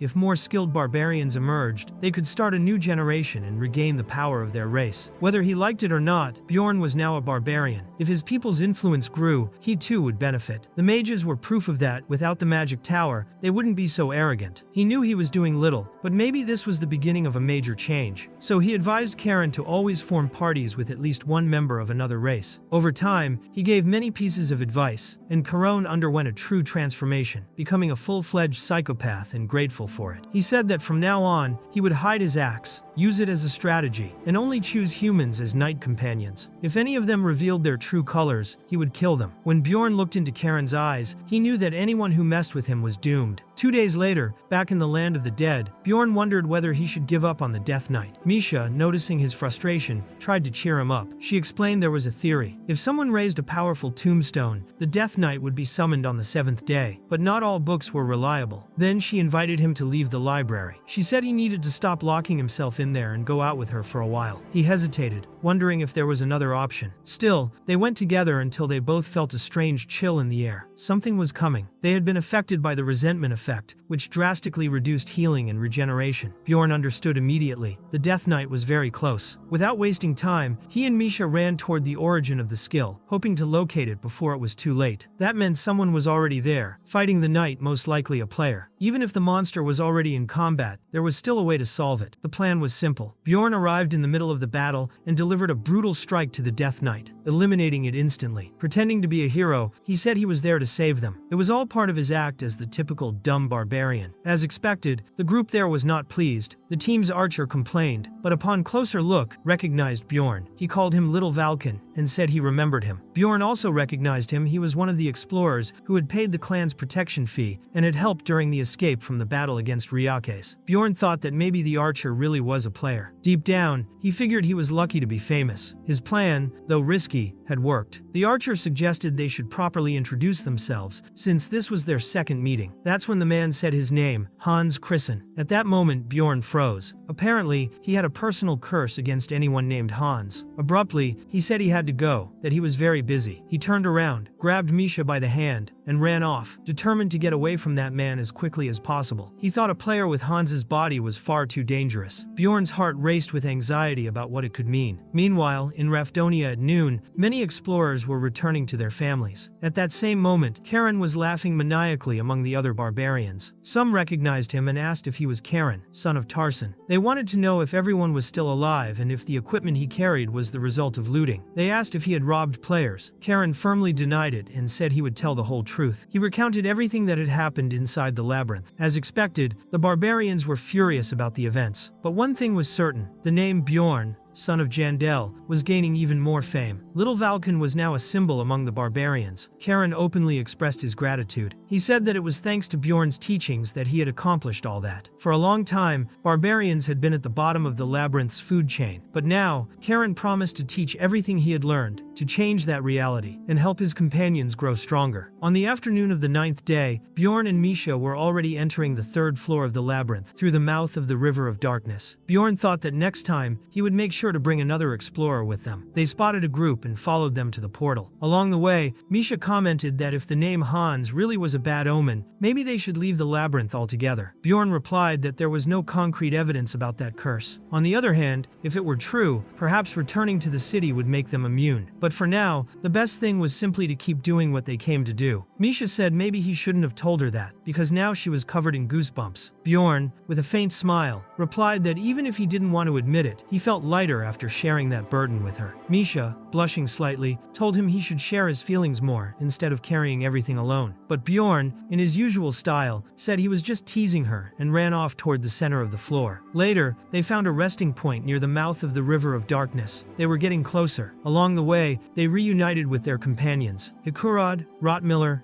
and Lior. Hikurad asked where the request Bjorn had picked up was. Bjorn replied that he left it back on the 1st floor and returned to the city afterward. He assumed the group would stay on the 2nd floor longer. Hikurad explained that they had already taken care of their business there and were now holding a new request as a precaution. This new job involved dealing with a particularly ugly creature, but they managed to complete it successfully. Less than 3 days later, Lior remarked that even his spells were working, as if they had become some kind of good luck charm. Rotmiller said it was all thanks to Bjorn. It seemed luck followed him wherever he went. Bjorn was skeptical, thinking it was just nonsense. But then he wondered, why not go to the 4th floor already? The group agreed. They said it would be a shame not to push forward. So everyone decided to head to the 4th floor. After a 3-day journey, they finally arrived. Bjorn praised Rotmiller for the excellent work, but before they stepped into the portal, Bjorn heard a voice. It sounded like Erwin's voice. He hesitated. He thought it couldn't be her. The place was huge. Maybe it was just his imagination. Even so, it unsettled him. Bjorn was distracted, but was quickly called back to action. The reason was simple. They had entered the Sky Tower, a place where monsters spawn as soon as explorers step onto the floor. And this time, it wasn't just a few. Chaos broke out as shaman orcs, stone golems, living armors, and other dangerous creatures appeared all at once. One of those living armors was easily overwhelming Hikurad, putting him at a disadvantage. But Bjorn intervened and brought the enemy down with a direct strike. The group had already dealt with the other monsters when this happened. Hikurad was confused, wondering if it was supposed to be that easy. With quick progress, they cleared several trials until finally reaching a crossroads with 4 different paths. Lior reminded them that time was limited and that they needed to finish the tower as soon as possible. Misha commented that the lower floors didn't offer that many rewards anyway. So Bjorn suggested a more strategic choice: to take the Stairs of Wisdom, a path that required at least one observant explorer, since the routes were full of traps and complex structures. Rotmiller asked everyone to stay close to him. Meanwhile, Bjorn reflected silently. He wondered what might have happened if they had chosen a different path. Maybe fate wouldn't have been so cruel. Maybe they could have avoided what was coming. Going back a bit, they had crossed through the paths of wisdom, courage, and knowledge, repeating the cycle until reaching the 20th floor. That's where they encountered a troll, a rank 5 creature known as one of the hardest to fight. Misha was surprised and asked why that monster was there. Bjorn thought the same. It was rare to see something like that in the Sky Tower. In all his 10 years playing Dangel and Stone, he had only encountered monsters of that level 7 times, and only after the 100th floor. He was convinced the troll's appearance was the result of the Hans effect. Knowing there was no time to hesitate, Bjorn told the group to regroup. He charged in with his wild burst skill, aiming directly at the troll. The monster struck back with full force against Hikurod's shield, nearly making him drop it. Bjorn then stepped in, using his own physical strength to help block. applying resistance, pushbacks, and impact absorption. Even so, a single punch from the troll was enough to shatter Bjorn's shield, forcing him to activate his emergency restoration. He scolded himself, remembering he had warned them to replace that weak shield. Still, he kept striking the troll with force, though it was clear the creature wasn't taking any real damage. Bjorn knew the others would have to deal the actual damage. Lior and Rotmiller prepared ranged spells and attacks, but the troll easily interrupted Lior's spell. Meanwhile, Misha managed to land her daggers, cutting through the troll's thick skin. Her freezing skill should have reduced its regeneration, but the effect was minimal. Lior warned that it would be better to retreat. He said they wouldn't be able to beat the monster like that, but Bjorn firmly replied there was no way to escape that place. He remembered the last time he had faced a rank C monster. Back then, he had a rank C+ mage with him, which practically meant someone of rank B. Even so, it had been an incredibly tough fight. Now, they were up against a creature even more resilient, with the best regeneration and physical defense among all rank 5 monsters. Luck wouldn't be enough. They would need a prolonged battle, and the odds of winning were slim, but it was their only shot. 15 minutes later, they were still standing, holding out against the monster. Lior used curse spells to lower the troll's stats. Hikurad kept restoring his shield repeatedly. Rotmiller maintained the distraction with his arrows, and Misha focused all possible damage with successive attacks. In one of those moments, she managed to open a deep gash in the troll's skin, making it roar in pain. It went into a frenzy. The creature charged at Lior, but Rotmiller saved him just in time. Bjorn used Wild Burst once again to block another attack. Meanwhile, Lior warned that his mana was running low. He could only cast spells for 3 more minutes. Bjorn then asked how much time they would gain if Lior stopped using the confusion spell. The answer, 7 minutes. That was enough for Bjorn to order Lior to drop the confusion. Now they had a clear time limit. Misha began focusing all her strikes on the same spot, trying to sever the troll's arm. Meanwhile, Bjorn prepared to use his plan B. He charged alone to the creature's rear with a simple thought. If something needed breaking, a mace was the perfect weapon. He focused all his attacks on the already wounded and frozen arm, injured by Misha's power. But the troll, consumed by rage, temporarily ignored the pain, and further boosted its physical stats. In a counterattack, it broke Bjorn's shield once again, but Bjorn didn't back down. He kept hammering with all his might until the troll's arm bones were exposed, creating a clear opening for Misha. The troll then activated its super regeneration, an active ability that can be used on specific body parts. With it, it could recover any localized damage within minutes. Even with Misha's bleeding curse, the monster would take only about 2 minutes to fully regenerate the arm. That was when Bjorn decided to remove all his armor. He would bet everything on this fight. He activated his gigantification skill, becoming nearly the same size as the troll. He believed that at that pace, they could finally kill the creature. The first thing he did was grab the troll in a rear naked choke, using the full strength of his body. He told the others to aim for the creature's eyes. Misha responded immediately, plunging her blades into the troll's face and eyes with ferocity. She kept stabbing until her daggers could no longer pierce through. She had likely reached the skull. Meanwhile, Bjorn used his entire body to maintain the hold, squeezing tightly and urging Misha to destroy the creature's brain. However, the troll, even blinded, suddenly started running toward Lior, surprising everyone. Lior wondered how it could move without seeing. Bjorn, despite holding it with all his strength, was also caught off guard. The troll seemed to know exactly where to go. Maybe it detected mana, maybe it used its sense of smell. In the end, it didn't matter. The danger only increased the closer they got to victory. Hikurad, already exhausted, couldn't withstand the troll's next blow. Without mana to activate restorative spells or defensive skills, he was completely vulnerable. Still, Misha kept stabbing the creature relentlessly. The moment was critical. Then the troll landed a direct hit on Lior. All curse effects were undone. Even so, Bjorn shouted for Misha to keep going. With the last of her strength, she poured everything she had into trying to kill that monster. Bjorn, on his part, had already exhausted his gigantification. He was back to normal size, drained. Still, the troll remained standing, but before it could land the final blow on Bjorn, it collapsed dead. After all that effort, all they received was a simple magic crystal. No essence,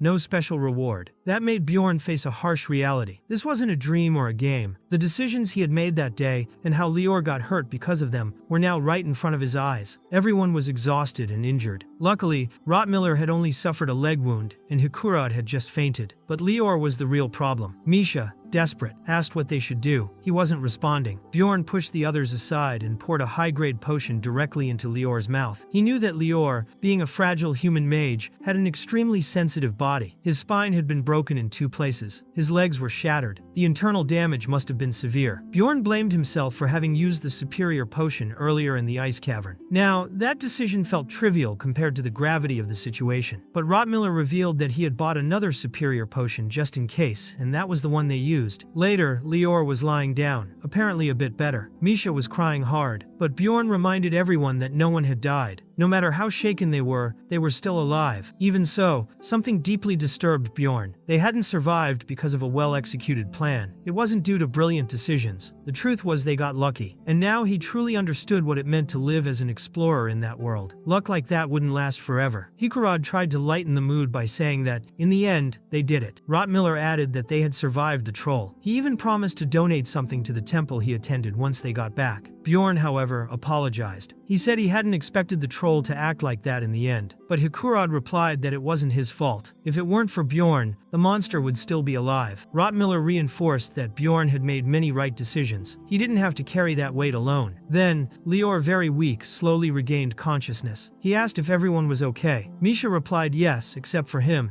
and told him not to move. Even injured, with a broken spine and covered in blood, Lior managed to laugh. Hikurad joked that no one would believe their story. Who would think a group like theirs had killed a troll? Misha, meanwhile, admitted feeling a bit frustrated. No essence, no valuable item, just a crystal. Rottmiller, more practical, said getting out alive was already more than enough. Misha said he didn't seem greedy at all. Hikurad agreed and reminded everyone that Rottmiller had used a superior potion, so it was only fair that they all helped pay for it. Rottmiller laughed, saying it was a relief to know he wasn't greedy. But then Misha asked the question everyone was avoiding. What now? Would they go further? Bjorn answered firmly, of course not. Bjorn wasn't as crazy as he looked. He decided they would stay there until the labyrinth naturally closed. In the end, that fight against the troll had brought no real benefit. When the labyrinth finally closed, they all returned to Rafdonia, and with that, the group's 6th expedition came to an end. A week had passed. That afternoon, Erwin was very excited she would finally get to see Bjorn again. As soon as they arrived in the city, the group headed straight to the Temple of Leetless. Lior seemed to be feeling much better, as expected thanks to divine power. But still, the priests couldn't heal mental wounds. Bjorn thought it might be good to investigate that later. After that, the group split up again. They hadn't collected many mana crystals, so they decided to divide the profits only after receiving payment from the quests they had completed. Even so, they estimated they'd earn around 400,000 stones each. Bjorn knew he had no reason to complain, but that damn troll still haunted him. Misha then asked what they would do now. Bjorn replied that they were going to take a bath. When she asked if he was inviting her to bathe with him, he immediately denied it. Even so, Misha decided to bathe at the place where he was staying, as she didn't want to walk all the way back again. When they arrived, Bjorn had already taken a relaxing bath and allowed Misha to stay as long as she wanted. Meanwhile, he began organizing his belongings, separating what he would sell from what he intended to keep. In the middle of this task, someone knocked on his door. It was a messenger from the Explorers Guild. The man informed him that a barbarian named Karen Tarson had requested Bjorn to be his witness, claiming he would prove he wasn't a looter. Bjorn immediately understood that the barbarian baby was in danger. He quickly warned Misha about Karen and canceled their plans for the evening. Even without fully understanding, Misha asked if he could at least explain better, but Bjorn simply left, leaving her still in the bath. Meanwhile, in the 8th district, Erwin was beaming. She knew Bjorn had been alive all this time. A few days earlier, in the Witch Forest Labyrinth, Wittenberg insisted that Erwin should find her own way to the 4th floor, even though she wasn't a professional explorer. To do so, she would have to follow the mana waves from the portal. Focusing as much as she could, Erwin managed to feel the waves growing stronger as she got closer. At some point, she heard Bjorn's voice and ran in that direction, certain it was him. When he turned around and revealed his face, Erwin tried to reach him, asking to go with him into the portal. However, her sister intercepted her, saying she could be mistaken for a looter if she tried to proceed. Even so, Erwin insisted that she knew it was Bjorn, and questioned why her sister hadn't told her anything about him. Back in the city, Erwin was surprised to realize how famous Bjorn had become. He was now called Little Valken, Bjorn Jandel. She was confused as to why her sister had never mentioned this, but in the end, it didn't matter anymore. She was now standing in front of his door, nervous about finally seeing him again. She wondered if maybe he had forgotten where she lived, which is why he hadn't come looking for her. When she knocked on the door, Misha answered, still wet from the bath. Erwin wondered who this woman was and if she had gone to the wrong room. She asked if Misha knew where Bjorn Jandel was. Misha replied by asking if she was his guest and said he had just taken a bath and left not long ago. She also suggested that Erwin could wait inside if she wanted. Erwin, surprised, confirmed that it was indeed his room and didn't understand what was going on. Misha explained that, if she preferred, she could wait with her, but she could also leave a message and go. That made Erwin think the woman was acting as if she lived with Bjorn. She wanted to confirm if he really had just finished bathing, and Misha said yes, asking if she would stay. Erwin replied that she'd like to come in. Misha welcomed her, warning that the place was a bit messy and that it wasn't usually like that. Erwin said she knew exactly what was going on because she had done the same with Bjorn before. Misha quickly clarified that there was nothing going on between them, that they had only collected some items from a looter, nothing more. Erwin replied there was no misunderstanding. She knew Bjorn would never do something like that. It was natural to want to punish someone who stole from you. Meanwhile, in the 7th district, at the headquarters of the Explorers Guild, Bjorn was questioning why the woman who had once been taken hostage now wanted to see him. Bjorn said he didn't care. He didn't want to meet that woman. He had spent the entire day hungry and really didn't have time to waste with that kind of thing. However, the branch manager stopped him, explaining that, although he couldn't give all the details, she didn't mean him any harm. Then he explained what had happened 20 minutes earlier. When Bjorn arrived at the guild, the mages had already verified that everything Karen had done was in self-defense. In fact, he had merely been bait to lure Bjorn to the branch. The manager commented that he actually just wanted to talk to him. Miss Urbans, daughter of the district director who had previously been taken hostage by Bjorn, was asking to see him. Even so, Bjorn didn't care. It was clear there was an internal dispute in the Urbans family. During another incident, Nee had commented that the branch manager had likely chosen to support the daughter, which explained her presence during the prison episode. The butler revealed that the young woman herself had planned that meeting with the barbarian. Na, her father, thought his daughter was rebelling. He still saw her as his darling little girl, even at that stage, and actually found it amusing to see another man trying to hold his position using his daughter. That's why Na concluded he would have to get rid of both the manager and the weird barbarian. Later, Bjorn walked through the rain. He was starving and decided to make the most of his time while waiting for the storm to pass. He found a restaurant and ordered a huge meal. Even so, he felt that Misha's cooking beat that food 10-0. He tried a few dishes that reminded him a bit of the flavors from his homeland planet Earth, but even so, he didn't feel any desire to return there. He had grown used to this new life, the noisy bed, the room with only one bathroom, and the daily life shared with his companions. Sure, he could spend hours complaining about the bad parts of this world, but the truth was that he had grown fond of it. Despite that, Bjorn knew that to reach the higher levels of the labyrinth, he would need a new team. He had already thought about it before, but after the battle against the troll, that certainty became solid. Climbing higher meant facing even worse creatures, and he couldn't count on the same people for that. While reflecting on all this, Abman showed up at the same bar, saying he didn't expect to find Bjorn there. Abman's wife managed the place, so he occasionally dropped by to help. Bjorn was surprised to learn he was a married explorer. Abman commented that the business wasn't doing well, so as a man, he needed to do something. Bjorn didn't feel exactly in a position to criticize, but Abman said maybe it was fate. He had gone there just to avoid the rain and ended up finding Bjorn. He took the chance to ask for a spot in his group. He believed that since Bjorn had saved him from that desperate situation, he was someone he could trust. Bjorn began to consider the positive aspects. Abman was a character with a useful summon, capable of absorbing a lot of damage, and he also had a powerful long-range ability. He could probably handle the 5th floor on his own. Even so, Bjorn explained that he already had a team. Although they were currently separated, it was a fixed group. Abman understood and suggested they talk again if a spot ever opened up, or if Bjorn decided to leave his current team. After that, the two talked about the payment of the 5 million stones. They agreed to meet in the same place in 10 days. Before leaving, Bjorn borrowed a raincoat from Abman, but as he stepped outside, he realized the storm had only worsened. Meanwhile, Erwin, still shaken by the earlier conversation, was deep in thought. As she recalled what she had said, she realized that, in a way, it felt like Bjorn had been taken from her too. Of course, he wasn't an object, but the feeling overwhelmed her. She didn't quite know how to explain it. Misha, on the other hand, remained very polite. She asked Erwin to sit and said she would take care of cleaning the place. Still confused, Erwin asked if she was dating anyone. Misha directly answered no, that she and Bjorn were just companions. Nothing more. Erwin, slightly relieved, admitted she had misunderstood everything. She thought they had taken a bath together, but Misha firmly denied it. Misha explained that she had only borrowed the bathroom and then asked Erwin where she had met Bjorn. Erwin said they had been teammates, but when she referred to him as Sir, Misha found it odd, saying he was only 20 years old. Erwin smiled and replied that it was just a pet name, an intimate way to refer to him, something only between the two of them. Misha didn't hide her surprise. She asked if there was a problem with that, and Erwin replied that she saw none. She added that the two had a special relationship. They had been each other's first companions, and had also shared Bjorn's first drink. Misha then questioned whether all of that wasn't just important to Erwin, since she had been with Bjorn for months and had never even heard of her. Erwin was shocked and said that was impossible, but Misha stared coldly at her. She said she could ignore her behavior, but was it really wise to be so openly resentful? Misha then asked if Erwin thought she was stupid. Still, she admitted she was grateful for one thing. Now she was sure of something. And when she asked if Erwin knew what she meant, Erwin understood immediately. She realized that woman was an enemy, someone trying to take Bjorn away from her. Overcome by jealousy, Erwin even placed her hand on her knife. But before anything could happen, Misha activated the power of the beast and firmly asked if there was a problem. At that moment, Erwin realized how strong Misha was. Once again, she was facing something she wanted to protect, but felt far too weak. With teary eyes, she pleaded for Misha not to take Bjorn away from her. That was when Bjorn appeared completely by surprise. An unexpected reunion. Misha, as if nothing was out of the ordinary, commented that he had finally arrived and said there was a guest waiting for him. Bjorn realized the two hadn't met yet and figured the encounter had happened when Erwin came to see him. As soon as she saw him, Erwin ran to hug him, but Bjorn dodged, and she asked if he was acting that way because of that woman. Confused, he wanted to know what she was talking about. Misha took the opportunity to ask why he had taken so long and whether something bad had happened. He replied no, explaining that Karen had been mistaken for a looter, but everything was already resolved. When Misha tried to hug him as well, he dodged again, asking what she was trying to do. Misha, feigning innocence, said she just wanted to congratulate him after all. They were like a family, weren't they? She said that just to provoke Erwin, and it was working. Trying to ease the tension, Bjorn said he was happy to see Erwin. He had actually been thinking of looking for her. She was moved, thinking he had forgotten her, but he denied it. He said he'd never forget she had been his first teammate, and that meant it hadn't been special just for her. After that, Erwin told him everything she had experienced since then. She spoke excitedly, like a chattering bird. She said she could now control the 4 spiritual elements and had already achieved enlightenment in 3 of them. Bjorn was truly impressed. Not even a year had passed, and she had already achieved enlightenment in 3 elements. If she managed to master the 4th, something significant might happen in the future if it weren't for her sister's interference. Bjorn said he was happy to see her focused on improving herself. He thought she hadn't come to see him because he had changed ins. Misha took the chance to say he was right. She needed to find her own path as an explorer. Bjorn, however, noticed that Erwin seemed afraid of Misha and asked if something had happened while he was away. Misha casually replied, "Of course not." He pressed again, asking if they had fought. Misha said there hadn't even been a reason to. Now, according to her, they were super close friends. She turned to Erwin and asked if that wasn't true. Erwin, forcing a smile, confirmed, "Yes, Ms. Karlstein." Misha replied she could call her by her first name. Still, Bjorn felt something was off. He then said that, since the rain had stopped, maybe it would be best for the two of them to step out for a while. He was oddly exhausted. When they left, they happened to walk in the same direction. Misha suggested Erwin go ahead and that she'd follow later, but Erwin politely declined. Both were thinking the same thing, that the other would return to Bjorn's room. After staring at each other for a while, they decided to go back together. It seemed like the best choice. Erwin thought that if Bjorn hadn't shown up at that moment, she might have ended up on her knees, begging him not to leave her. All she could think about was stopping him from walking away. She found Misha really strange. Finally, the two went their separate ways. Misha asked if Erwin would return the next day, and she replied yes. Misha then said goodbye, saying she was going home and wished Erwin a safe return. Erwin thanked her especially for not telling Bjorn what had happened. Misha asked her to at least promise one thing, that she would keep visiting Bjorn. That way, the two of them could keep everything a secret. After all, Erwin didn't want to worry Bjorn with nonsense either. Erwin agreed. She said she didn't want that anyway. When she returned, she told her sister that Bjorn was indeed alive, but she also made it clear that she wanted to become even stronger because there was someone she wanted to defeat. She asked her sister for help with that. The next morning, very early before the sun had even risen, someone was already knocking on Bjorn's door. It was Misha, who had prepared something delicious for him. Later, everyone gathered to split the expedition's profits, and each person received a total of 640,000 stones. After taking care of everything, selling equipment, collecting the money, organizing things, Bjorn returned to the inn late at night. And to his surprise, Erwin was there, waiting right outside his room. Erwin said she would begin special training with her sister the following morning. That meant she would probably only see Bjorn once a week. Of course, she'd love to see him more often, but at that pace, her progress would take much longer. So she ran off, saying she'd be back next week. Bjorn stood still,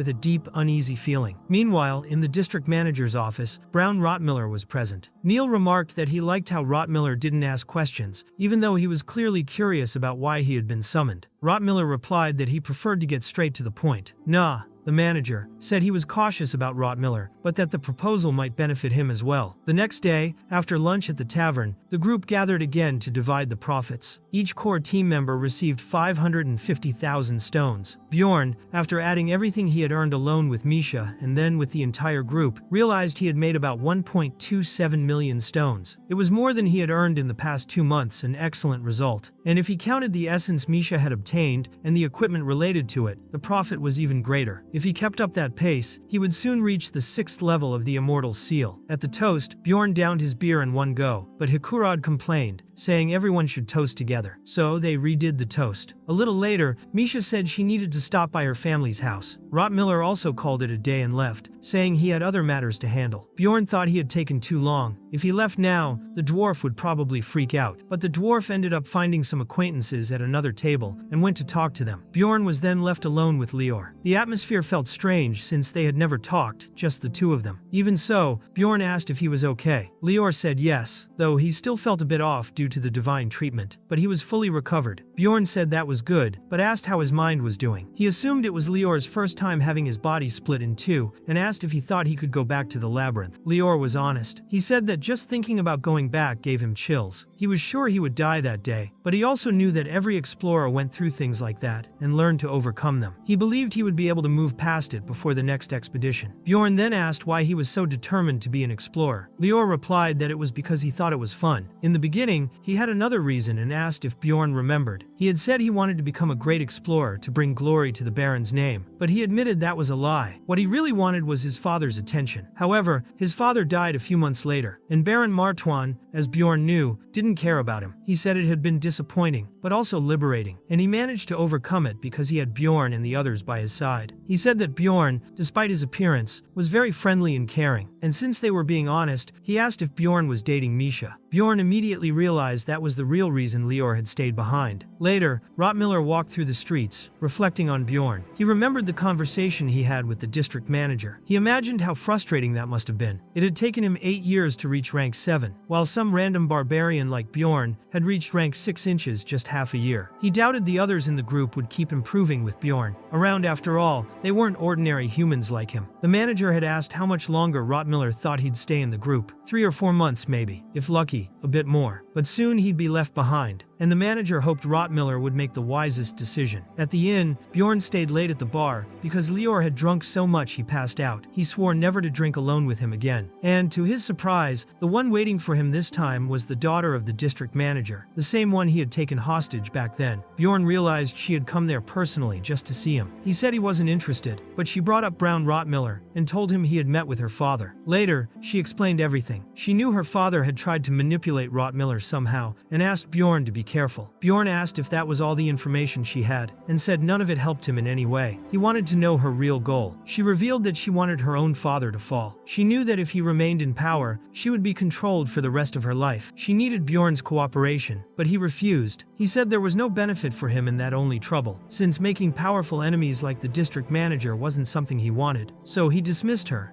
and shut the door in her face. She replied that it was fine, and that if he ever changed his mind, he knew where to find her. She said she was the only one who could stop her father's plans. Bjorn thought to himself that Rottmiller really was getting involved in all of this. He figured it would be wise to keep an eye on him. After that, the days went by in their usual rhythm. In the mornings, Misha made barbecue for him. From lunch until late afternoon, Bjorn went to the library. When Erwin visited once a week, the two always had a meal together. The atmosphere between them wasn't the best. Even so, there was another team meeting. Rottmiller remained silent and didn't mention anything about the district manager. Bjorn figured it might not be wise to ask directly about it. During that same time, Bjorn received the 5 million stone payment, the return made by Abman, along with the bracelet that belonged to him. And so, time passed, until the 15th night arrived. As part of his special routine, Bjorn's soul was once again pulled into another realm. The first thing Lee did upon arriving was check the chat room. There was a chat exclusive to barbarians, but it was completely empty, no active users. Most likely, they had all died early on. In the tank-only chats, there were just 3 people. Eventually, Lee found a Korean-only chat with a single active user. Without much thought, he clicked. A Korean sergeant appeared before him. The man confirmed he was indeed Korean. He said that on the very day he was discharged from mandatory military service, he ended up being transported to that world. Lee found it all bitterly ironic. Just 5 minutes later, they were already venting their frustrations to each other. The sergeant introduced himself as Lee Han-soo, 29 years old. Lee, in turn, revealed his name was Lee Baeko, 23, though technically, he had already spent 10 years inside the game. Still, he preferred to count his age based on the real world, as he still held hope of returning someday. Lee Baeko, suspicious, decided to test Han-soo. He wanted to be sure the man was truly Korean, as he'd had bad experiences with players pretending to be Korean just to get his help. He gave a test involving rapid associations typical of Korean culture. When he said quint, Han-soo instinctively replied with a stream of nonsense. Say it, cowhead, soup, Saudi Arabia, service, principle. Our resolution is something like patriot motherland, idolized of him. And he added that he was a public servant before all this. Finally came the most revealing question. Lee Baeko said, Lee Wan-yong, and Han-soo replied with a direct curse. In that instant, Lee Baeko was convinced. He said he now believed him only a true Korean would react that way. He explained that name referred to the pro-Japanese prime minister during the colonization era, a traitor in Korean history. Lee Baeko had survived in that world for over 10 years since the day he was transported. He seemed like a good person, but was clearly affected by everything he had lived through. Still, he was happy to have finally found another real Korean. He said he had waited for this moment for 3 years, and someone had finally passed his test. He was emotional. Han-soo understood the importance of that meeting. He knew how much loneliness could eat someone from the inside. Even he, a rational type, missed having conversations like that. Without a community, that world was a perfect place to lose one's mind. He decided he would help Lee Baeko somehow. But Lee Baeko also wanted to help. He asked if Han-soo needed anything. Han-soo hesitated, saying the other might not be so willing to help if he were the one asking the hard questions. Even so, they kept talking. Lee Baeko asked what difficulty Han-soo had beaten the game on. Although Han-soo had cleared it on the hardest difficulty, he said he had also beaten it on easy mode, the same one Baeko had mentioned. Lee Baeko laughed and said Koreans were truly the best at games. Han-soo found the comment amusing and realized how patriotic Baeko was. Lee Baeko asked if he could help with points, but Han-soo explained he didn't even know how to convert that kind of currency yet. In the end, neither could directly help the other, but they exchanged valuable information. Han-soo realized that, despite how kind Baeko seemed, he was very cautious and didn't reveal his identity easily. Before saying goodbye, they agreed to meet occasionally. Lee Baeko said they were now brothers, and Han-soo could ask him anything. When asked who ran that domain, Baeko said he wasn't sure. He suspected 3 different mages but warned Han-soo to never reveal his identity in the community, as there were players allied with the evil spirit hunters of Rafdonia. Lee Baeko said that world hadn't been created by the players but remodeled. What he said next left Han-soo stunned. He claimed evil spirits had existed in Rafdonia for at least 100 years, which, in Earth time, would be more than 20 years ago. That was before games like Dungeon and Stone even existed. These spirits came from other dimensions and could be brought in various ways, even just by reading a book about Rafdonia. They were few, but each one had unique powers. One of them had created the current kingdom, and it was said the administrator had inherited that domain. Han-soo was surprised by how much information Lee Baeko knew. In the end, entering that chat room had been the best decision of the night. For the first time in a long while, he felt less alone and walked away with valuable intel. However, Lee Baeko said he was in isolation at the moment, so he didn't have much recent information. Still, he gave Han-soo the contact for another chat room where he could find more updated data. It was a community called the Round Table Watcher, used only by veteran players and managed in secret with restricted access. Lee Baeko explained everything in detail, with the care of someone sending a child on a school field trip, but he had to leave. The pill he had taken was an early stage one, and allowed him to stay connected for only an hour. He took it after invading the secret police headquarters, something that left Han-soo speechless. Invading the headquarters? He was stunned. As soon as Lee Baeko left the chat room, Han-soo immediately accessed the Round Table Watcher server. He first entered a customization room. He wasn't fond of that kind of thing, but he knew it was better to disguise himself. Those were the rules of that place. He put on some very stylish clothes and was later transported to a real round table, a tavula where everyone wore dark suits and masks. All eyes turned to him. No one seemed to recognize Han-soo's mask, which meant he was undoubtedly a new member. A figure wearing a fox mask spoke up and asked how he had gotten in. They firmly stated reported that no new members had been accepted since the previous year and demanded to know who had recommended him. They made it clear that only truth was allowed in that place. If anyone lied, their mask would break the moment the assembly began, and they'd be expelled from the room. But until the assembly began, everyone was merely observing. Hansu understood that meaning. They were either curious about his identity or involved in something deeper. Lee Beiko had given clear instructions. Enter with tension in the air and follow all steps precisely. Now, Hansu understood why he had been so strict about it. With a slight smirk, Hansu replied that he was there because her mother recommended him. He knew that until the assembly began, no one could act against him. The fox-masked woman looked surprised and asked him to repeat that. Hansu calmly repeated, it was her mother who had recommended him. The woman then used an ability that Hansu immediately recognized as belonging to a ghost hunter, a technique that worked through firm thoughts and clear intent. It was a mental world where willpower shaped reality. The atmosphere grew heavy, and a thirst for blood filled the air. A shiver ran down Hansu's spine. It was just a scare tactic, a veteran's old trick meant to intimidate rookies. But he wasn't shaken. The fox commented that he seemed quite confident so far, and demanded he repeat every word. He did so, once again saying that it was her mother who had recommended him. He then asked if there was a problem with that. The fox replied that by now, he should be trembling. Other members at the table began to comment. One found the situation amusing, another said the fox's joke had gone too far, and a third warned that her behavior could turn him into an enemy of everyone present. Hansu reflected on how hard he'd worked to build a serious and strong image. It wasn't that impressive, considering everyone there was supposedly a veteran. Even so, he was already judging each of them. One was interesting, another arrogant, another pathetic, and one irritating. Still not enough. He recalled Lee Beiko's instructions. That bloodlust ability couldn't be used many times. Maybe Beiko had some kind of trauma or disorder related to it. The skill became stronger the more resolute the user's mindset. That was why veterans could activate it with such force. They had killed many, been near death countless times, and their minds were naturally hardened. To use the technique, Hansu only needed one thing: to visualize the fox as an enemy, someone he needed to kill no matter what. The bloodlust he emitted was so intense that the woman collapsed face first onto the table. Everyone present felt the pressure. Even Hansu himself felt as if his brain was being crushed. He knew that was his limit. He couldn't keep it up much longer, but it had worked. One of the members remarked that it was an extreme reaction for such a simple test. Another, the one wearing a jester mask, said it had been an interesting experience and wondered how many people he'd need to kill to reach that level of bloodlust. Hansu didn't fully understand what had just happened, but it seemed to have worked. He had become the kind of lunatic no one there would dare to challenge. Finally,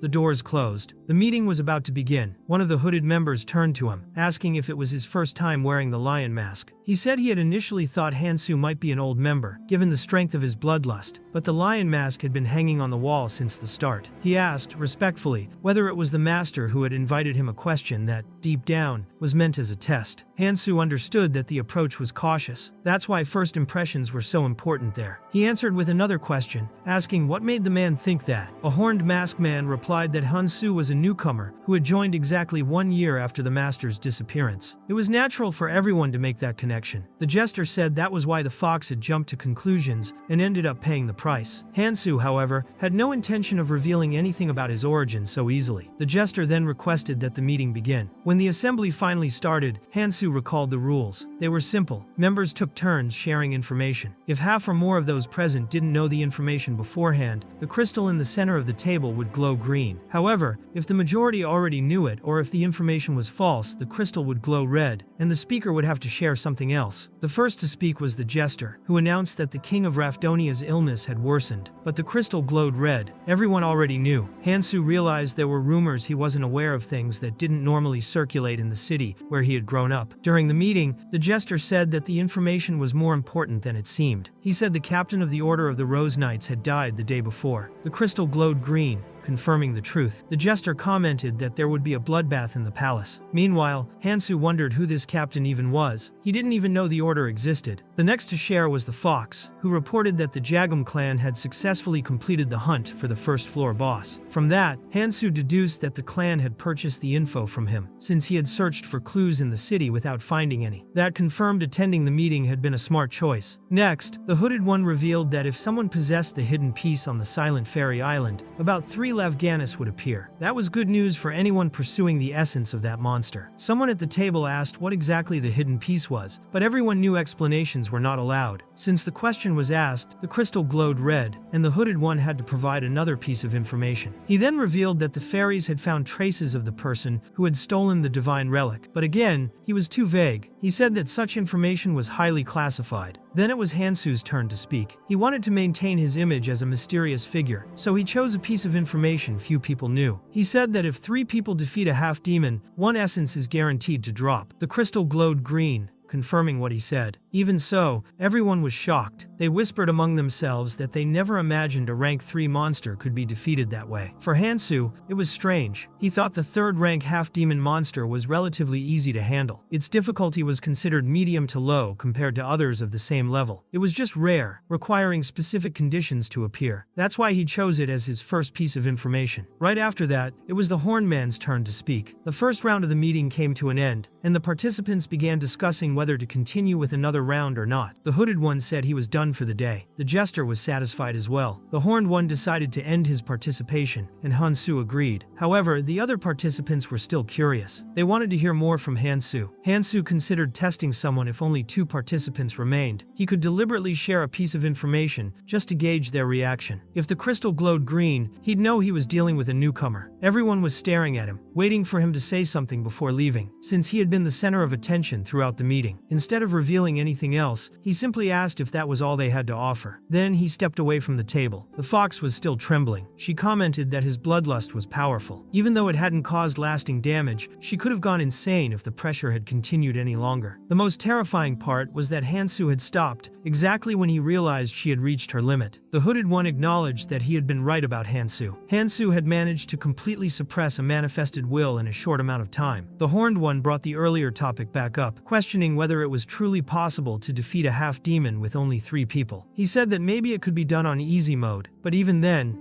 it seemed unlikely. The jester remarked that it was strange how everyone assumed Hansu had learned that from the game. Either way, they all knew they needed to be better prepared next time. After all, someone like Hansu, full of valuable information, had appeared and they hadn't made the most of it. Next time, they would need to offer something more tempting, since he wouldn't let another opportunity pass just out of disinterest. Everyone took pride in being part of the round table, but that pride was shattered by a single sentence, the last thing Hansu said before leaving. That meeting, in the end, wasn't as special as they had believed. After that, he returned to Rafdonia. Bjorn reflected that the place was interesting, ideal for obtaining rare information. Hansu had no intention of staying just to gain Bako's favor, for example. Besides, he found it unlikely that someone who looked like an experienced player would be foolish enough to cross certain lines. Relationships last longer when you know where the boundaries are. He still didn't understand how he had managed to manifest so much bloodlust. Maybe that's why he was so exhausted. He was awakened by Misha, who told him he had slept for an entire day, and asked what he had done the night before. Bjorn replied that he hadn't slept very well, and asked if she'd been there since morning. Misha said yes. She had trained a lot that morning, even met up with Lior, and then went to her family's house. Bjorn noticed Misha seemed like she had something to say, something she'd been holding back for a while. She looked hesitant, but said she needed to share something. Bjorn thought he had to ask what it was, after all. Love between party members, even in a game like Dungeon and Stony, could be halfway to death. He insisted, since they were friends, and she eventually gave in. Misha told him about a conversation she had with Lior. According to her, Lior was unsure whether or not to confess his love. Bjorn found it amusing. He'd never seen that kind of strategy in real life before. Lior had basically asked the person he wanted to confess to whether or not he should confess. Misha, unaware of the full context, told him to act like a man and just say it already. Bjorn realized then that she hadn't noticed she was the target of the confession. He already suspected that Misha wasn't interested in relationships, but right after, she asked if he could come to her house that day. She said her father wanted to meet him. Bjorn replied that it was fine, it wasn't a big deal, and asked when it would be. Misha said she wasn't ready yet and needed to inform her father first. Bjorn told her to let him know when it was all set, but Misha commented that her father was always busy and wanted to confirm if Bjorn was really willing to go. Bjorn replied that, being her father, he couldn't refuse. It was a matter of respect. Misha's reaction was unexpected. She asked how he could say something like that, and Bjorn was confused, unsure what was going on. The next day, Bjorn had breakfast and went straight to the barbarian sanctuary. He discovered he had slept for 36 straight hours. Even though he didn't understand how, he knew it had done him good. He needed to stay alert about his bloodlust. He completed his tasks and reached the 5th level of the immortal seal. With that, his mental status increased by 80 points, and his energy rose significantly. He was close to reaching the next level, which would allow him to use a special ability. 3 days later, he finally understood why Misha always slept so much after visiting her family. The trip was long, about 6 hours to get there. When they arrived, Misha said they had reached the sanctuary of the Asterian tropes. Bjorn had heard of the place before, but the reality was far more impressive than he'd imagined. The Asterian tropes had developed much like humans, and the place looked like a normal city. Families lived together, and the structure was highly organized. When a boy tried to call Bjorn a barbarian, he was immediately silenced by his father, and they moved out of the way. Misha noticed the reaction and asked if he wanted to leave already. Bjorn said no. He was just surprised. It was very different from what he was used to. He asked if all sanctuaries were like that,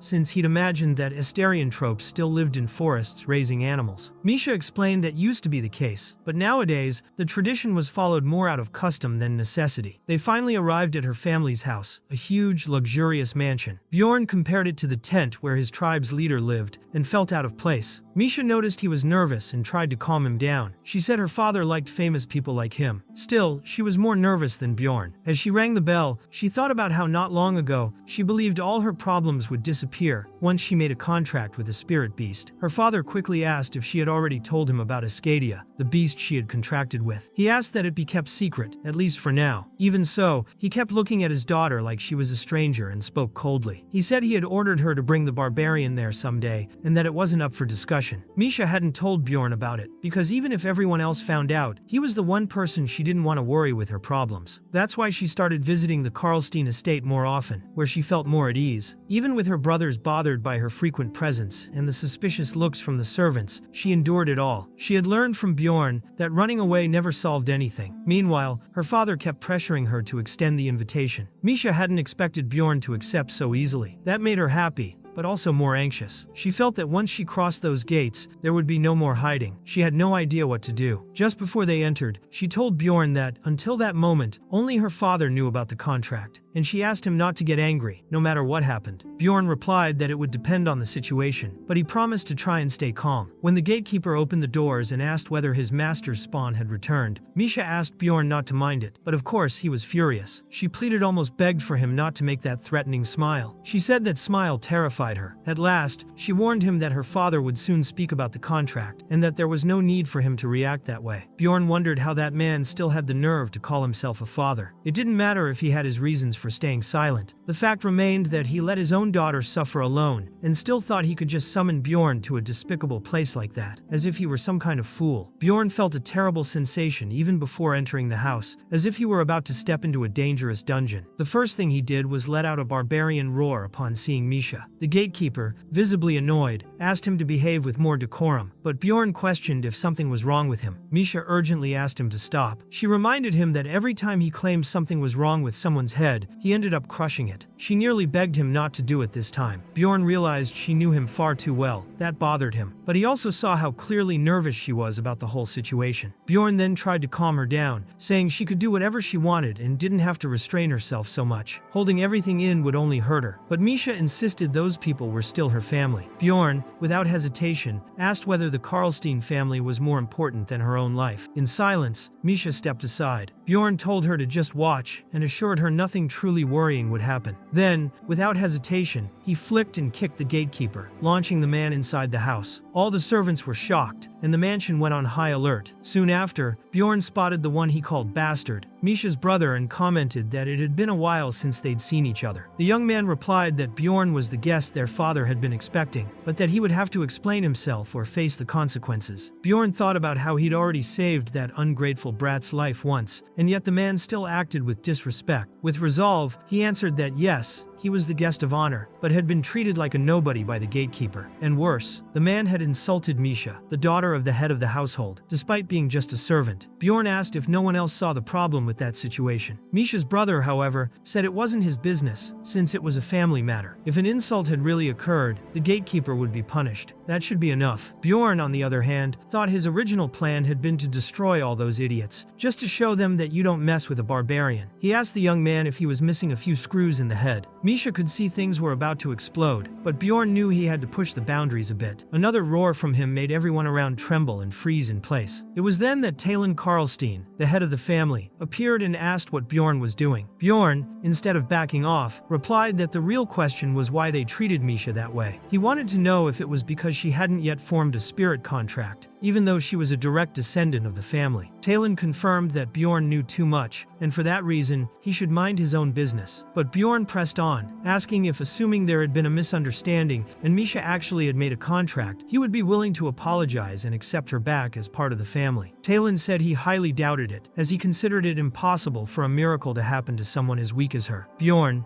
irritated, said fine and told Misha to reveal the truth, but she hesitated, saying her father would be furious and never forgive her. Bjorn replied that he didn't care. She could apologize later. That's how a real family works. She needed to do what she wanted, and that day, he was there to help her no matter what. As everyone watched the scene in complete silence, Lord Karlstein ordered everyone to leave. Bjorn looked at him and thought that man is the true scumbag in this story. Later, in the private library of the Karlstein mansion, the head of the family formally thanked Bjorn, son of Jandal, for his presence, and commented that he was far more polite than expected. He then asked how Bjorn had managed to do all that. That's when Alberniv activated his skill, Lord of Nightmares, a fear-based ability. Bjorn noticed it immediately. Fear began to spread through his body against his will. It was a horrible sensation. He finally understood why Misha had been so afraid of that man. But even so, Bjorn's resistance prevented him from being fully affected. That ability wouldn't work on him. Alberniv asked why Bjorn wasn't responding, but the barbarian simply brushed his hand away and asked how he dared to touch him. When he first heard about the invitation, Bjorn had two reasons for accepting it. The first was to prevent Misha from leaving the group if she were accepted back into her family. The chances of that happening would increase significantly. The second reason was to hide the secret of the beast spirit. Misha's delayed awakening would certainly draw attention, and if her father found out it was triggered by an item, it could become dangerous. That's why Bjorn was there. But the way they treated Misha hadn't changed. Even so, Alberniv tried to assert his authority over the barbarian, asking whether he wasn't afraid of death. Bjorn replied that even though he didn't exactly know what death was, he knew he wasn't afraid of it. He was aware that Alberniv had once been an adventurer of the 8th floor, but that didn't matter to him. If Alberniv tried to kill him, Bjorn's tribe chief wouldn't stand idly by. The barbarian asked if he truly believed he could kill him here, him, a barbarian that everyone was looking for. In the middle of a sanctuary full of anthropes, it would be impossible. If he were killed there, a new war would erupt, just like the one 10 years ago against the fairies, because that's how barbarians were. Alberniv only laughed, but Bjorn noticed it was a nervous laugh. Soon after, the Lord stated that he knew Bjorn had used a certain item. That made Bjorn wonder if he was referring to the spirit of the Snow King. He decided to play dumb. However, Alberniv said he was a terrible actor. Still, Bjorn thought to himself that he had fooled a lot of people before. So he asked Alberniv to clarify what exactly he meant so he could understand the conversation better. Alberniv revealed he was referring to the item that allowed a contract with the glacial magical beast called Skadia, and claimed that Bjorn definitely knew it. The barbarian asked what exactly that item was, and the Lord replied that he would only explain if Bjorn showed it to him. That's when Bjorn realized it was a trap. Alberniv was bluffing. He knew such an item existed, but had no idea what it actually looked like. His insistence was just a trick to extract that information from Bjorn. Bjorn then concluded that this was why the Lord had made a point of showing how poorly they treated Misha. It was all a manipulation tactic to get what he wanted, even if it meant hurting the girl. At that moment, Bjorn decided to use his greatest weapon, his warrior's oath. He declared upon his honor that he didn't know what item Alberniv was talking about. He sounded so convincing that Alberniv believed him. Bjorn even promised he would search for that item, and when he found it, he'd use it to fix Misha's situation. Deep down, Alberniv began to consider that maybe her awakening really had been natural. Unfortunately, it had to happen with Skadia. He had studied books on destroyed relics and invited the barbarian, thinking he had forced Misha's awakening with an artifact. But now, witnessing Bjorn's oath, it didn't seem like an act. Truth be told, Alberniv didn't care much about this so-called warrior honor, but he couldn't deny that Bjorn seemed sincere. He really seemed to care about Misha, and Alberniv never imagined that such an inferior race could possess so much talent. While all this was happening, a messenger arrived and informed them that Misha wished to see her father. She said she had felt something different, something she had never experienced before. But Alberniv told her not to worry. He would keep his promise and assured her that, from that moment on, no one in the family would treat her like a stranger again. She would now be considered his true daughter. However, Misha remained silent. She remembered what Bjorn had done and asked him later if the oath in front of her father had been real, but she already knew it was a lie. Bjorn confirmed it, saying that she was more important to him than his own honor, and he could only think about how hard it must have been for her to live in a place like that for so long. Then Misha confronted her father. She said she hadn't come there to talk about stupid promises and declared that he was not her father. She recalled that her mother, before dying, had also said there was no bond between them, and now she was finally admitting that she hated him. Alberniv was taken aback by those words. He asked why she was acting that way now. If she had just stayed quiet, he would have accepted her as part of the family. But Misha replied that she was acting that way because it's what she wanted. And so, the supreme chief of the Red Cat tribe, Alberniv Vistein, was faced with an answer he could not comprehend, and he was left behind. 10 days later, in a tavern in the 7th district, Bjorn was alone with Rottmiller. He was tormented by the fact that he couldn't fully trust someone in his own group, all because of something an outsider had said. What a cursed contradiction. Even after N's daughter's warning, Bjorn found it hard to believe Rottmiller could betray the group. To doubt him would be to carry guilt inside. So he thought it would be better to just speak directly. Bjorn asked why Rottmiller had gone to the guild after the last expedition. Rottmiller replied that he already suspected something, as he noticed Bjorn had been acting strange and trying to meet him often. He asked how Bjorn knew he'd gone there, and the barbarian said he knew someone inside the guild. That confirmed his suspicions. Something really had happened. And at last, Rottmiller admitted it. They had asked to see him. The manager of the 7th district wanted to see Rottmiller. He offered a reward if Rottmiller betrayed Bjorn. When Bjorn found out, he asked why he hadn't been told sooner. Rottmiller explained that he thought revealing it would ruin the group's harmony. Bjorn thanked him for his trust and thought that nothing would change. Rottmiller would still be with him on the next expedition. On the day of the labyrinth entry, Erwin showed up and said he would visit as soon as he returned. Shortly after, Misha arrived, asking what they were doing there. Bjorn replied that she had just stopped by to say hi. He was still planning to take a nap until the expedition started. 7 hours later, Bjorn noticed that Lior and Hikarad were running a bit late. While waiting, they came across a group of young barbarians who seemed lost. Bjorn guided them to the labyrinth, but the group questioned why he was stating something so obvious. When Bjorn introduced himself as the son of Jandal, they were all impressed and said it was an honor to meet the young Valkan. Bjorn found it odd and asked if they were lost, but one of them, a bandana-wearing barbarian, said no. He explained that they just had to follow the explorers, as they had learned at the sanctuary. Bjorn wanted to know if that was really what they had been taught, or if they were just shown a strange map. The young man replied that they didn't even know how to read maps, but they had learned everything from Karen, son of Tarson. Noticing the organization and confidence of the young barbarians, Bjorn thought a wind of change was blowing among his people, something he hadn't imagined. Shortly after, the rest of the group finally arrived. Hikarad explained that Lior had eaten too much and needed to get rid of the excess. Joner, impatient, told everyone to hurry up. They then entered the first floor, a crystal cave. A few days earlier, Rottmiller had suggested doing a speed run, a race to reach the deepest floor as fast as possible. Since he was usually passive, his idea surprised the group, but everyone agreed enthusiastically. They started running with everything they had. They weren't alone. Other explorers were also doing speed runs. Rottmiller pushed so far ahead that he ended up encountering monsters alone. Misha cleared the way for him, and though a little shocked, Rottmiller didn't stop. He led the group at great speed. Bjorn acknowledged that the group had above-average stamina due to their essences, but even so, they were all sweating heavily after hours of running. He commented that Lior looked heavier, and Lior replied that he had eaten a lot because Bjorn had said Misha liked bigger men. It was just an excuse to avoid confessing to her again. Bjorn thought Lior had made the right call. Everyone was giving their best. When they reached the end of the first floor, they saw that the portal to the second was already open. Rottmiller was furious. Bjorn noticed there was a clear difference in skill between the groups, and realized the time for him and Misha to leave that group was approaching. Rottmiller said it was already too late. Based on the tracks, 3 teams had passed through already. The gap with the first group was about 30 minutes. If they ran, they might catch up on the second floor, but it wasn't certain. The group tried to cheer him up, but Bjorn warned that everyone was tired, and that overtaking them them wouldn't be easy. He said continuing with that stubbornness would put the team at risk. Rottmiller acknowledged his mistake and apologized. On the second floor, they arrived shortly after another group. Despite the tension, they continued the exploration. To Bjorn's surprise, Rottmiller still led the way as usual, without losing control. But Bjorn still found his behavior odd. When they reached the same beautiful point on the third floor they already knew, they decided to stop. As always, according to the tradition of the idiot team, they all contemplated the beautiful scenery together. No one suggested it, but they always did it, as if it were a silent promise since the first time. At last, they reached the fourth floor, the Sky Tower. This structure had 3 main staircases and 1 special door. The staircases were Courage,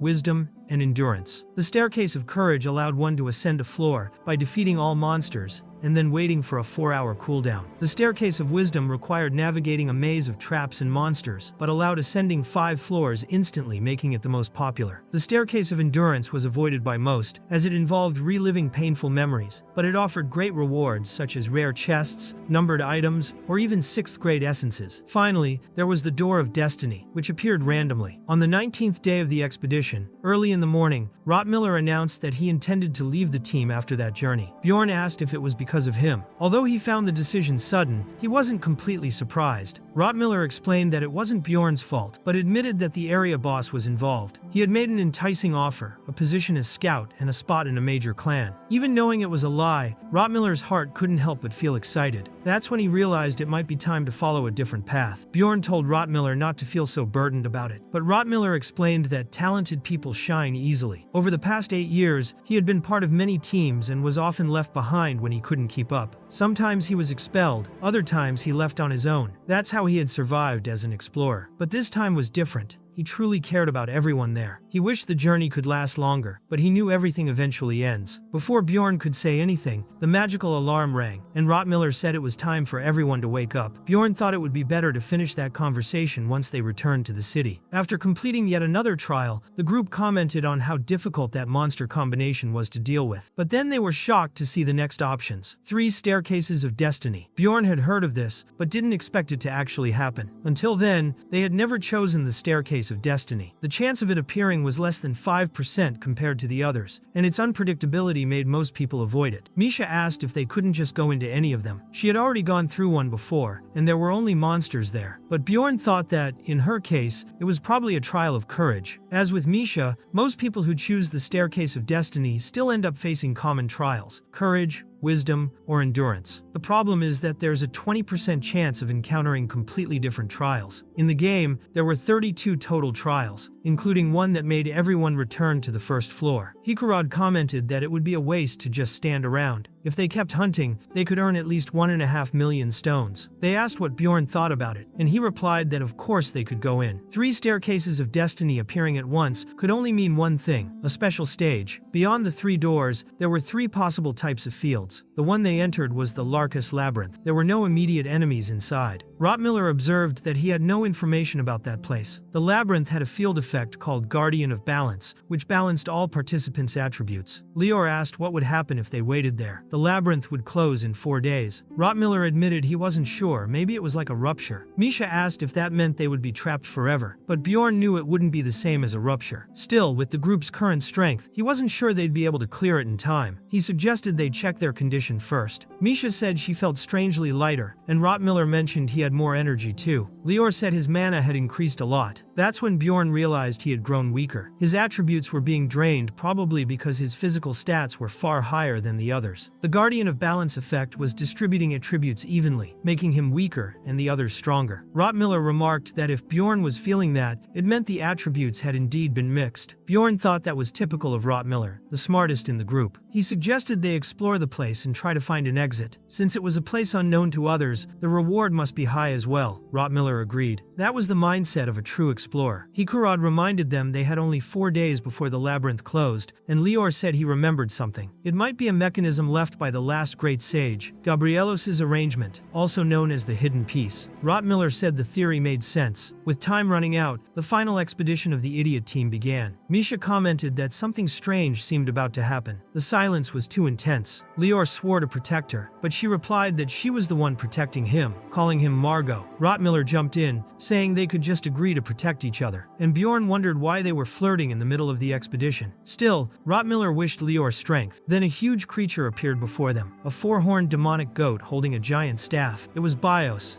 an SE rank creature. Its first strike hit Bjorn's shield, and he immediately realized how much weaker he had become. His once great physical power had been shared with his teammates. In contrast, Lior was incredibly strong. With his enhanced ice spear, he took the creature down in a single blow, killing it instantly. Even he couldn't believe he had done that. In that place, Lior was no longer an idiot. He was a true mage. Bjorn reflected that, at first, he thought it would be impossible to complete that stage. But now, everything had changed. Even his talent as a guide didn't seem to work there, revealing his own arrogance. Rottmiller, on the other hand, had proven extremely useful. With his dagger, he marked the path and managed to draw a map so everyone knew exactly where they were. Bjorn remarked that no matter how many times he saw it, he was always amazed by what Rottmiller could do with a simple piece of paper. But Rottmiller replied it wasn't complicated at all for him. Just walking through the place once was enough to memorize everything. Now that Rottmiller's attributes had increased even more, he began actively participating in battles, just like elite explorers. When new enemies approached, Lior handled them with precision. Even when casting his spell toward the front line, he used orbital adjustment to redirect the attack away from his allies and hit only the enemies, defeating them all in a single spell. On top of that, he used double casting to dramatically boost his power. Rottmiller said that for the next enemy, he and Karlstein would handle it. Bjorn felt a little ashamed in that moment. After so many months together, he realized he had never truly tried to understand his group. Lior confidently stated that, no matter what showed up, he would handle it. That's when Bjorn realized Lior was no longer unlucky. The Guardian of Balance Field naturally favored mages. Since they couldn't absorb essences to boost their attributes, they ended up receiving massive mana increases. Of course, this had its limits, and Lior would need to be careful not to grow arrogant. But looking at the group as a whole, they were now at least twice as strong. It was easy to tell. After all, this was originally a group-based combat game. Instead of one person standing out, the team performed better when each member played their role well. It was strange to think that way, but that was also the reason Bjorn wanted to leave the group. In the end, this would be the first and last time they would truly function as a real team. Around 1 a.m., Bjorn thought that, in just a few more hours, they would finally obtain the item they had been looking for. All that was left was to enter the boss room. With their current strength, the fight shouldn't be a problem. If they had another week, maybe they could even collect everything they needed before leaving. That's when Lior suddenly woke up and asked Bjorn if he remembered what he had said about Misha's preferences. He wanted to confirm if it was true, but after thinking about it, he said it didn't matter. What he really wanted was to be honest. He confessed that he was in love with Misha, and Bjorn asked him to stop with that. But Lior insisted, asking if Bjorn liked her too. The barbarian, annoyed, asked him once again to drop the subject, realizing that Lior had misunderstood everything. Even so, Lior declared that when they returned to the city, he would confess his feelings to Misha, and all Bjorn could think was that this was definitely going to be a problem. At 4:15 a.m., the group reached a dead end. Bjorn recognized it as the boss room entrance. He wasn't sure which of the 4 intermediate bosses they would face, but he knew they still needed to unlock a secret path without drawing attention. That's when Rottmiller noticed something strange. Even Bjorn was surprised. It was Rottmiller's sixth sense at work. Thanks to that, Bjorn didn't even need to get involved. Rottmiller found and opened the secret passage all on his own. Bjorn took the lead with his shield. Everyone advanced toward the sinister magic circle with a goat's head at the center. The problem was that, to summon the boss, they needed to spill blood into the circle. Doing that openly would be far too suspicious. But before they could think twice, they all felt a sudden change in their bodies. The effect of the Guardian of Balance had activated once more. Everyone grew even stronger. Rottmiller remarked to Bjorn that they were probably thinking the same thing. Another group had entered the labyrinth. At least between 1 and 5 people had reached that stage, and they were extremely powerful. Rottmiller's attributes had adjusted to match their level. That could only mean one thing. At the very entrance of the Larkus labyrinth, a hooded man with horns appeared, commenting that they had finally managed to get in. Beside him, a priest looked desperate, and a third man was gravely injured, missing one of his arms. The hooded man mocked the situation, saying it was pathetic to cry just for losing an arm. He laughed, thinking about how, after more than a year of attempts, he had finally gained such an easy entrance into the labyrinth. All it had taken was sacrificing the arm of a fifth-grade explorer, and the path had opened. He said the evil god truly had a strange sense of humor. The priest asked if the one-armed man wasn't his ally, but the hooded figure answered, of course not. He had only kept him around because he was useful. Then he kicked the wounded man, ordering him to get up, and told the priest to shut his mouth. The one-armed man, however, assured the priest he was fine. Soon, the effect of the Guardian of Balance applied to them as well, and they suddenly felt much weaker. That only confirmed it. Other explorers were already present before them. The horned man revealed his identity. Regal Vagos,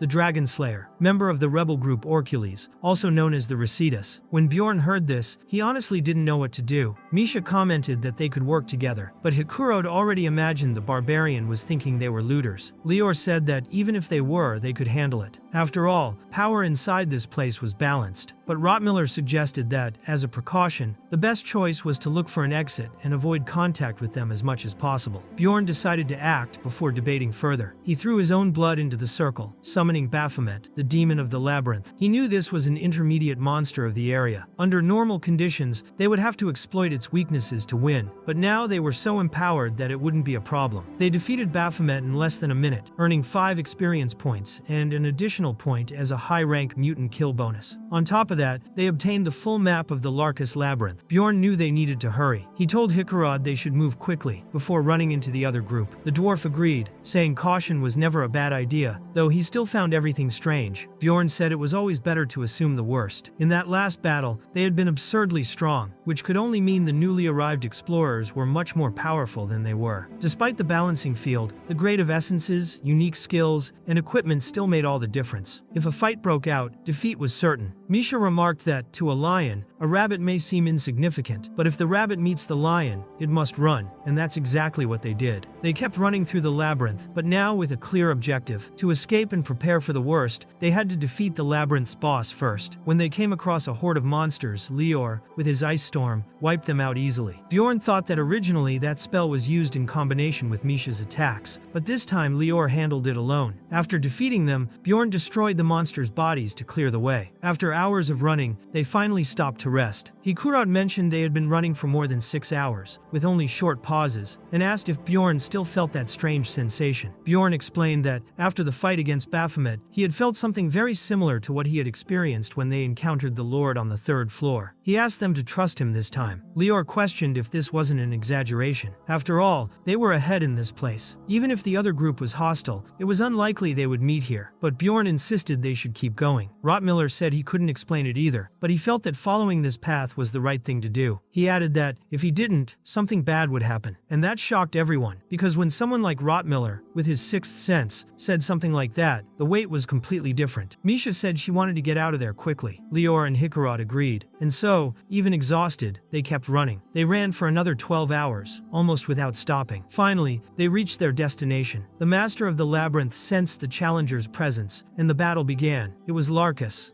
the Minotaur. Bjorn knew Larkus was not an ordinary 4th-grade monster. He was a boss, a high-level mutant. Still, Bjorn could block his attacks with ease. He hadn't thought he would need to use gigantification, but changed his mind when Larkus activated his flaming skin, an ability that covered his body in heat, dealing fire damage to anyone who touched him, and burning enemies nearby. Fortunately, Bjorn had fire resistance level 3, so he could endure it, though he knew that if he stayed too long, he would end up cooked from the inside. That was when Lior used the cold blood ability on everyone, further increasing the group's fire resistance. With that, the others joined the battle. Hikurod struck with an electric blow. Lior weakened the boss and cast slow with support spells, while Misha used her venom infusion with precision. Bjorn had a strange thought. It felt like he was in an idle game, where you simply place the units on the field and they fought on their own. In the end, Larkus was defeated in less than 10 minutes. Everyone gained 6 more experience points. They had taken down a high-level mutant with perfect synergy. If the idiot team had a final form, this was it. A highly stable formation, with 2 tanks, a fast melee striker, a mage with high damage and curses, and even a scout who, unlike usual, wasn't dead weight. In that setup, Rottmiller wasn't a burden. If they could keep going like this, they might really reach the last floor together. Bjorn, even though he wasn't the sentimental type, realized he felt something genuine for this group. Rottmiller remarked that there was something strange behind the nearby stone door and said he would check it out. Bjorn knew there wasn't a portal there, but there was something they needed to retrieve. When they arrived at the spot, his guess was confirmed. A gem with extraordinary power was hidden behind the door. But Rottmiller added that, for some time now, he had strongly felt that a portal had been opened at the blue point on the map. Bjorn thought the worst part was that he was right. Rottmiller was truly skilled. And then, the other group appeared. Regal Vagos smiled, saying he knew he had been right. There really was another group there. Regal told the barbarian that he should be grateful. Thanks to his power, they had managed to defeat the boss with ease. Beside him, the priest begged him to spare the group, but no one said a word. Silence filled the place, and everyone was terrified. The sound of the attack still echoed in their ears like an alarm. The heart of a true warrior senses danger even before the mind understands what is happening, and it begins to prepare for the worst. Every second becomes valuable. Eyes stay wide open, ears attentive. Bjorn realized those men already knew about that place. As soon as he noticed the presence of another group, he ran straight to the boss's chamber. Even so, they were far too quick. It seemed they had sacrificed one man's arms, probably as an offering to Karui. The priest who had performed it was likely the old man standing next to Regal. But there was something odd. The priest of the evil god didn't seem to be truly on Regal's side. Perhaps he had been kidnapped. Piecing everything together, Bjorn reached a conclusion. Regal was completely unstable. None of his plans made sense. From plan A to plan D, every single one had failed. When the conversation continued, Bjorn pretended to be surprised and asked if Regal knew how to leave that place. He needed to look naive, as if he knew nothing. The weaker he appeared,